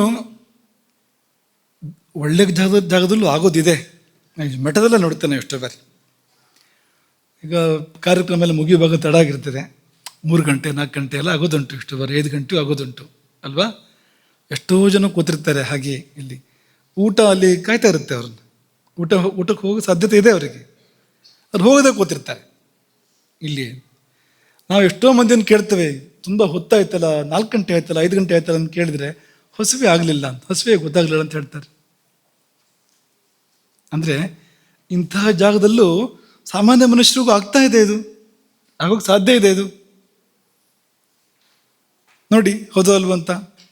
ನಾವೆಲ್ಲರೂ ಒಂದು ಕಡೆ ಮೈ ಮರೆತರೆ, ಆ ಕಡೆಗೆ ಪೂರ್ತಿ ನಮ್ಮ ಗಮನ ಹೋದರೆ ನಮ್ಗೆ ಊಟ ಬೇಕು ಅಂತ ಅನ್ಸೋದಿಲ್ಲ, ಅವಕಾಶ ಇದ್ರೂ ಹೋಗೋದಿಲ್ಲ. ನಿತ್ಯ ನಡೀತಾ ಇರುತ್ತೆ, ಎಲ್ಲದು ಕರಿತಾ ಇರ್ತಾರೆ, ಊಟ ಸಿದ್ಧವಾಗಿರುತ್ತೆ, ಕಾರ್ಯಕರ್ತರು ಕರಿತಾ ಇರ್ತಾರೆ, ಅದು ಹೋಗದೆ ಕೂತಿರ್ತಾರೆ. ಏನಾಗಿದೆ ಅವರಿಗೆ? ಬೇರೆ ಕಡೆ ಮನಸ್ಸಿದೆ, ಬೇರೆ ಕಡೆ ಗಮನ ಇದೆ, ಒಳ್ಳೆ ಕಡೆಗೆ ಇದೆ, ಒಳ್ಳೆ ಕಡೆಗೆ ಆಗುತ್ತೆ ಇದು. ಯಾಕೆ ಇದನ್ನು ಮತ್ತೆ ಉದಾಹರಣೆ ಕೊಟ್ಟು ಅಂದರೆ, ಅದು ಆ ವಿಷಯದಲ್ಲಿ ಆಗತ್ತೆ, ಇದರಲ್ಲಿ ಆಗಲ್ಲ ಅಂತ ನೀವು ಹೇಳಿಬಿಡ್ತೀರಿ ಎಲ್ಲರೂ ಅಂತ. ಇಲ್ಲೂ ಸಾಧ್ಯ ಇದೆ, ಇಲ್ಲೂ ಆಗ್ತದೆ ಅದು, ಆದರೆ ನಾವು ಆ ಕಡೆ ಹೋಗಿಲ್ಲ, ಆ ಪ್ರಯತ್ನ ಮಾಡಿಲ್ಲ. ಮಾಡಿದರೆ ಇಲ್ಲೂ ಆಗೋಕ್ಕೆ ಸಾಧ್ಯ ಇದೆ, ಸಾಧ್ಯ ಇಲ್ದಿರೋದೇನಿಲ್ಲ. ನಾವು ನಮ್ಮ ಚಿಕ್ಕ ವಯಸ್ಸಲ್ಲಿ ಓದಿದ್ದು ಮಹಾಭಾರತವನ್ನು, ಸ್ವಲ್ಪ ಬೆಳೆದ ನಂತರ ಸನ್ಯಾಸ ಸ್ವೀಕಾರ ಮಾಡಿದ ನಂತರ ಓದಿದ್ದು ರಾಮಾಯಣವನ್ನು. ಎರಡೂ ಸಂದರ್ಭದಲ್ಲೂ ನಮ್ಮ ಅನುಭವ ಏನು ಅಂದರೆ, ಊಟ ನಿದ್ದೆ ಗೊತ್ತಾಗ್ತಿರ್ಲಿಲ್ಲ. ಚಿಕ್ಕ ವಯಸ್ಸಲ್ಲಿ, ತುಂಬ ಚಿಕ್ಕ ವಯಸ್ಸದು, 8-10 ವರ್ಷ ವಯಸ್ಸು ಅಂತ ಅಂದ್ಕೊಳ್ಳಿ. ಮಹಾಭಾರತ, ಈ ಭಾರತ ದರ್ಶನದ 32 ಸಂಪುಟಗಳು ಆಗಿ ಬಂದಿದ್ವು, ಭಾರತ ದರ್ಶನದವ್ರದ್ದು. ಅಲ್ಲಿ ಕನ್ನಡದಲ್ಲಿ ಸಂಸ್ಕೃತ ಶ್ಲೋಕಗಳು ಕನ್ನಡದಲ್ಲೂ ಅರ್ಥ ಇರ್ತಾ ಇತ್ತು. ಓದ್ತಾ ಇದ್ದರೆ ಎಷ್ಟು ಹೊತ್ತು ನಮ್ಗೆ ಇಲ್ಲದ್ರೆ ನಿದ್ದೆ ತಡೆಯೋಕೆ ಆಗ್ತಿರ್ಲಿಲ್ಲ. ನಮಗೆ ನಿದ್ದೆ ಬೇಗ ಬರೋದು, ಗಟ್ಟಿ ಬರೋದು, ಪಕ್ಕನ ಎಚ್ಚರ ಆಗ್ತಿರ್ಲಿಲ್ಲ ಅಂತ ನಿದ್ದೆ ಬರೋದು, ನಿದ್ದೆ ತಡೆಯೋಕ್ಕೆ ಸಾಧ್ಯನೇ ಇರಲಿಲ್ಲ, ಆಗಿತ್ತು ನಮಗೆ. ಆದರೆ ಈ ಮಹಾಭಾರತ ಪುಸ್ತಕ ಸಿಕ್ತು ಅಂದರೆ ಗೊತ್ತೇ ಇಲ್ಲ, ಎಷ್ಟು ಗಂಟೆ ಆಯಿತು ಅಂತಲೇ ಗೊತ್ತಿಲ್ಲ. ಊಟವೂ ಬೇಡ ಅಂತ, ಎಷ್ಟು ಕರೆದರೂ ಮಾಡಿದ್ರೂ ಊಟ ಬೇಕಾಗ್ತಿರ್ಲಿಲ್ಲ ಅಂತ, ಹೀಗಾಗ್ತಾ ಇತ್ತು.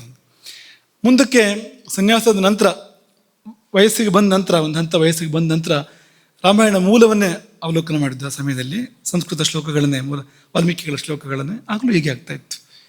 ಗಂಟೆ ಗಂಟೆ ಗಂಟೆ ಗೊತ್ತೇ ಆಗ್ತಿರ್ಲಿಲ್ಲ ಅಂತ, ಎಷ್ಟು ಹೊತ್ತಿಗೆ ಕೂತಿದ್ದು ಅಂತಲೇ ಗೊತ್ತಿರ್ತಿರಲಿಲ್ಲ ಅಂತ. ಕಾಂಡಗಳೇ ಮುಗಿದೋಗ್ತಾ ಇದ್ವು, ಒತ್ತ.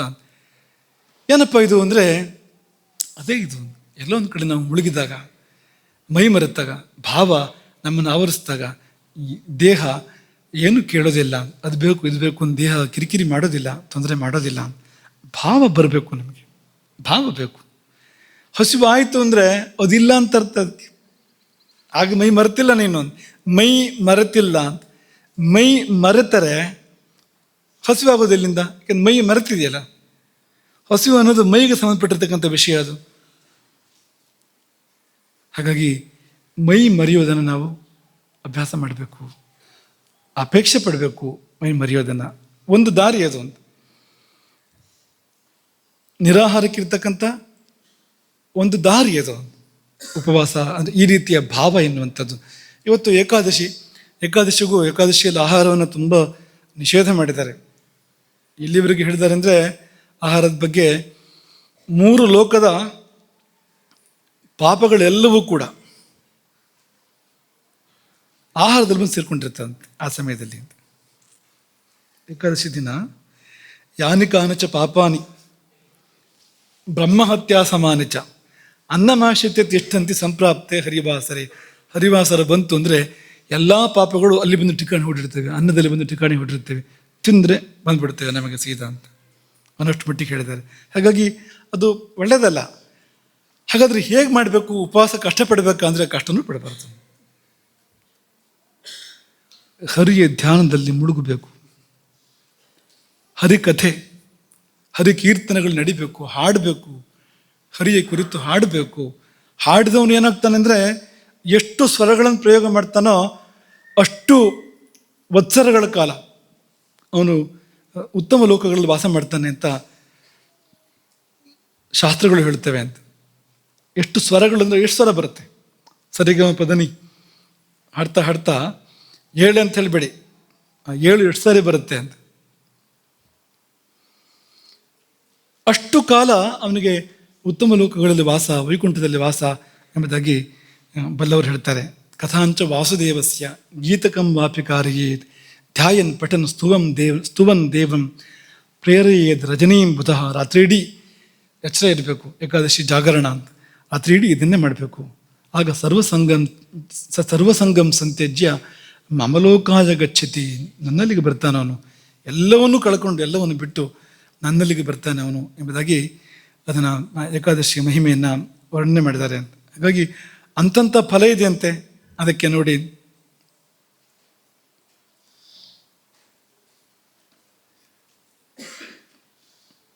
ಯಾವಂತಶ್ಚ ಸ್ವರಾಃ ಕೇಚಿತ್, ವರಾಹ ಪುರಾಣ ಇದು. ಯಾವಂತಶ್ಚ ಸ್ವರಾಃ ಕೇಚಿತ್ ಗಾಯಮಾನ ಯಶಸ್ವಿನಿ ತಾವದ್ ವರ್ಷ ಸಹಸ್ರಾಣಿ. ಎಷ್ಟು ಸ್ವರಗಳು ಬಂದವೋ ಹಾಡಿನಲ್ಲಿ ಅಷ್ಟು ಕಾಲ ಉತ್ತಮ ಲೋಕಗಳಲ್ಲಿ, ಸ್ವರ್ಲೋಕದಲ್ಲಿ ಅವನು ವಾಸ ಮಾಡ್ತಾನೆ ಎಂಬುದಾಗಿ ವರಾಹ ಪುರಾಣ ಹೇಳುವಂಥದ್ದು. ಅಂಥ ಒಂದು ಮಹತ್ವದ ಕಾಲಘಟ್ಟ ಇದು. ಹಾಗಾಗಿ ನೋಡಿ, ಸಂಧ್ಯಾಕಾಲ ಅಂತ ಇದೆ. ಈ ಸಂಧ್ಯಾಕಾಲ ಅಂದರೆ ಏನು ಅಂದರೆ ಸಹಜವಾಗಿ ಆಹಾರ ಹೊಟ್ಟೆಯಲ್ಲಿ ಇಲ್ಲೇ ಇರುವಂಥ ಕಾಲ ಅದು. ಹೇಗಪ್ಪ ಅಂದರೆ ಈಗ ಊಟ ಮಾಡಬೇಕು. ಯಾವಾಗ ಊಟ ಮಾಡಬೇಕು ಅಂದರೆ ಮಧ್ಯಾಹ್ನಕ್ಕಿಂತ ಮೊದಲು ಊಟ ಮಾಡಬೇಕು. ಸಂಧ್ಯಾಕಾಲ ಬರೋದು ಯಾವಾಗ? ಸಾಯಂಕಾಲ 6 ಗಂಟೆ 7 ಗಂಟೆ ಈ ಸಮಯದಲ್ಲಿ ಸಂಧ್ಯಾಕಾಲ ಬರುವಂಥದ್ದು. ಪೂರ್ತಿ ಖಾಲಿಯಾಗಿರುತ್ತೆ ಹೊಟ್ಟೆಯಲ್ಲಿರೋದು. 4-5 ಗಂಟೆಯಲ್ಲೆಲ್ಲ ಜೀರ್ಣ ಆಗಿ ಹೊಟ್ಟೆ ಹಗುರಾದಾಗಲೇ ಸಂಧ್ಯಾಕಾಲ ಬರುವಂಥದ್ದು. ಆಗಲೇ ನಾವು ಮಾಡಬೇಕಾಗಿರುವಂಥದ್ದು ಅನುಷ್ಠಾನವನ್ನು. ಸಾಯಂಕಾಲ ಒಂದು 7-8 ಗಂಟೆ ಊಟ ಮಾಡಿದರೆ ಬೆಳಗ್ಗೆ ಸಂಧ್ಯಾಕಾಲದ ಹೊತ್ತಿಗೆ ಏನಿಲ್ಲ ಹೊಟ್ಟೆಯಲ್ಲಿ, ಮತ್ತೆ ಆಗ ಅನುಷ್ಠಾನ ಮಾಡುವಂಥದ್ದು ಅಥವಾ ಧ್ಯಾನ ಹರಿಕೀರ್ತನೆ ಮಾಡುವಂಥದ್ದು. ಯಾಕೆಂದರೆ ಈ ಹೊಟ್ಟೆ ಕೆಲಸ ಮಾಡುವಾಗ ಹೃದಯ ಕೆಲಸ ಮಾಡೋದಿಲ್ವಂತೆ. ಹೃದಯ ಕೆಲಸ ಮಾಡೋಕ್ಕೆ ಶುರು ಮಾಡಿದರೆ ಹೊಟ್ಟೆ ಕೆಲಸ ಮಾಡೋದಿಲ್ವಂತೆ. ಈ ಹೃದಯ ಕೆಲಸ ಮಾಡೋಕ್ಕೆ ಶುರು ಮಾಡ್ತಂದ್ರೆ ಅದೇ ಉಪವಾಸ ಅಂತ. ಎಲ್ಲೋ ಮೈ ಮರಿತಾನ ಅವನು, ಹೊಟ್ಟೆ ನೆನಪೇ ಇಲ್ಲ, ಹಾಗಾಗತ್ತೆ. ಹೊಟ್ಟೆ ತಾಳ ಹಾಕೋಕ್ಕೆ ಶುರು ಮಾಡಿದರೆ, ಕೊಡು ಕೊಡು ಕೊಡು ಅಂತ ಶುರು ಮಾಡಿದರೆ ಆಮೇಲೆ ಯಾವ ದೇವರು ಇಲ್ಲ. ಉದರ ದೈವಕ್ಕೆ ಜಗದೊಳು ಎದುರು ದೈವವದೆಲ್ಲಿ ಅಲ್ವಾ? ಉದರ ದೈವ ಅಂತ ಅದನ್ನು ಕರೆದಿದ್ದಾರೆ. ದೈವ ಅಂದರೆ ದಕ್ಷಿಣ ಕನ್ನಡದಲ್ಲಿ ಭೂತಕ್ಕೆ ದೈವ ಅಂತ ಹೇಳ್ತಾರೆ. ಹಾಗೆ ಹೇಳ್ಬೋದು ಬೇಕಿದ್ರೆ ಇಲ್ಲಿ. ಉದರ ದೈವಕ್ಕೆ ಜಗದೊಳು ಎದುರು ದೈವವದೆಲ್ಲಿ ಮೊದಲದರ ಪೂಜೆ ಮಿಕ್ಕೆಲ್ಲ ವದರಿಂದ ಮದಿಸುವುದಾದರಿಸೆ ಕುದಿಯುವುದು ನಿರಾಕರಿಸೆ. ಅದನ್ನು ಉಪಚಾರ ಮಾಡಿದರೆ ಹೊಟ್ಟೆಗೆ ಅದು ಮದ ಬಂದು ಹೀಗೆ ದಪ್ಪ ಕೂತ್ಕೊಳ್ಳುತ್ತಂತೆ. ಅದು ತಾನೇ ಮುಂದೆ ಅಂತ ಎಲ್ಲಕ್ಕಿಂತ ಅಂತ ಹಾಕಿ ಕೂತ್ಕೊಳ್ಳುತ್ತಂತೆ. ಅದು ಮದಿಸುವುದು ಅದು ಆಧರಿಸೆ, ಕುದಿಯುವುದು ನಿರಾಕರಿಸೆ. ನಿರಾಕರಿಸಿದರೆ ಇಲ್ಲ ಕೊಡೋದಿಲ್ಲ ಅಂತ ಕೂತ್ಕೊಂಡ್ರೆ ಕೊತ ಕೊತ ಕೊತ ಕುದಿಯೋದು. ಸುಮ್ಮನೆ ಇರುತ್ತೆ ಅದೇನೋ, ಉಪದ್ವ್ಯಾಪ ಮಾಡುತ್ತೆ ಅದು. ಹದದಲ್ಲಿರಿಸುವುದು ಎಂತೋ ಅಂತ ಕಗ್ಗದ ಕವಿ ಲೋಕದ ಚಿಂತೆಯನ್ನು ವ್ಯಕ್ತ ಮಾಡಿದ್ದಾರೆ, ಮಂಕುತಿಮ್ಮ ಎಂಬುದಾಗಿ. ಹಾಗಾಗಿ ಅದು ಏನಾದರೂ ಕುದಿಯೋಕ್ಕೆ ಶುರು ಮಾಡಿದರೆ ಕೊಟ್ಬಿಡದೆ ನಿಶ್ಚಿಂತೆ ತಗೊಂಡು ಆ ಕಡೆ ಸುಮ್ಮನಾಗು, ಪೀಡೆ ಕೊಡಬೇಡ ಅಂತ. ಆದರೆ ಅದು ಹಾಗಾಗದಂತೆ ನೋಡ್ಕೋಬೇಕು, ಹಸಿವಾಗದಂತೆ ನೋಡ್ಕೋಬೇಕು. ಹಾಗಾಗಿ ಉಪವಾಸ ಅಂದರೆ ಹೊಟ್ಟೆಗೇನು ತಗೊಳ್ದೇ ಇರೋದು ಅಂತ ಅರ್ಥ ಅಲ್ಲ, ಹೊಟ್ಟೆ ಕಟ್ಟೋದು ಅಂತ ಅರ್ಥ ಅಲ್ಲ. ಉಪವಾಸ ಅಂದರೆ ಹಸಿವಾಗದೇ ಇರೋದು. ಊಟ ಮಾಡಿದರೆ ವ್ರತಭಂಗ ಆಯಿತು ಅಂತಲ್ಲ, ಹಸಿವಾದರೆ ವ್ರತಭಂಗ ಆಯಿತು. ನೆನ್ಪಿಟ್ಕೊಳ್ಳಿ, ಹಸಿವಾದರೆ ವ್ರತಭಂಗ ಆಯಿತು, ಹಸಿವಾಗಬಾರ್ದು.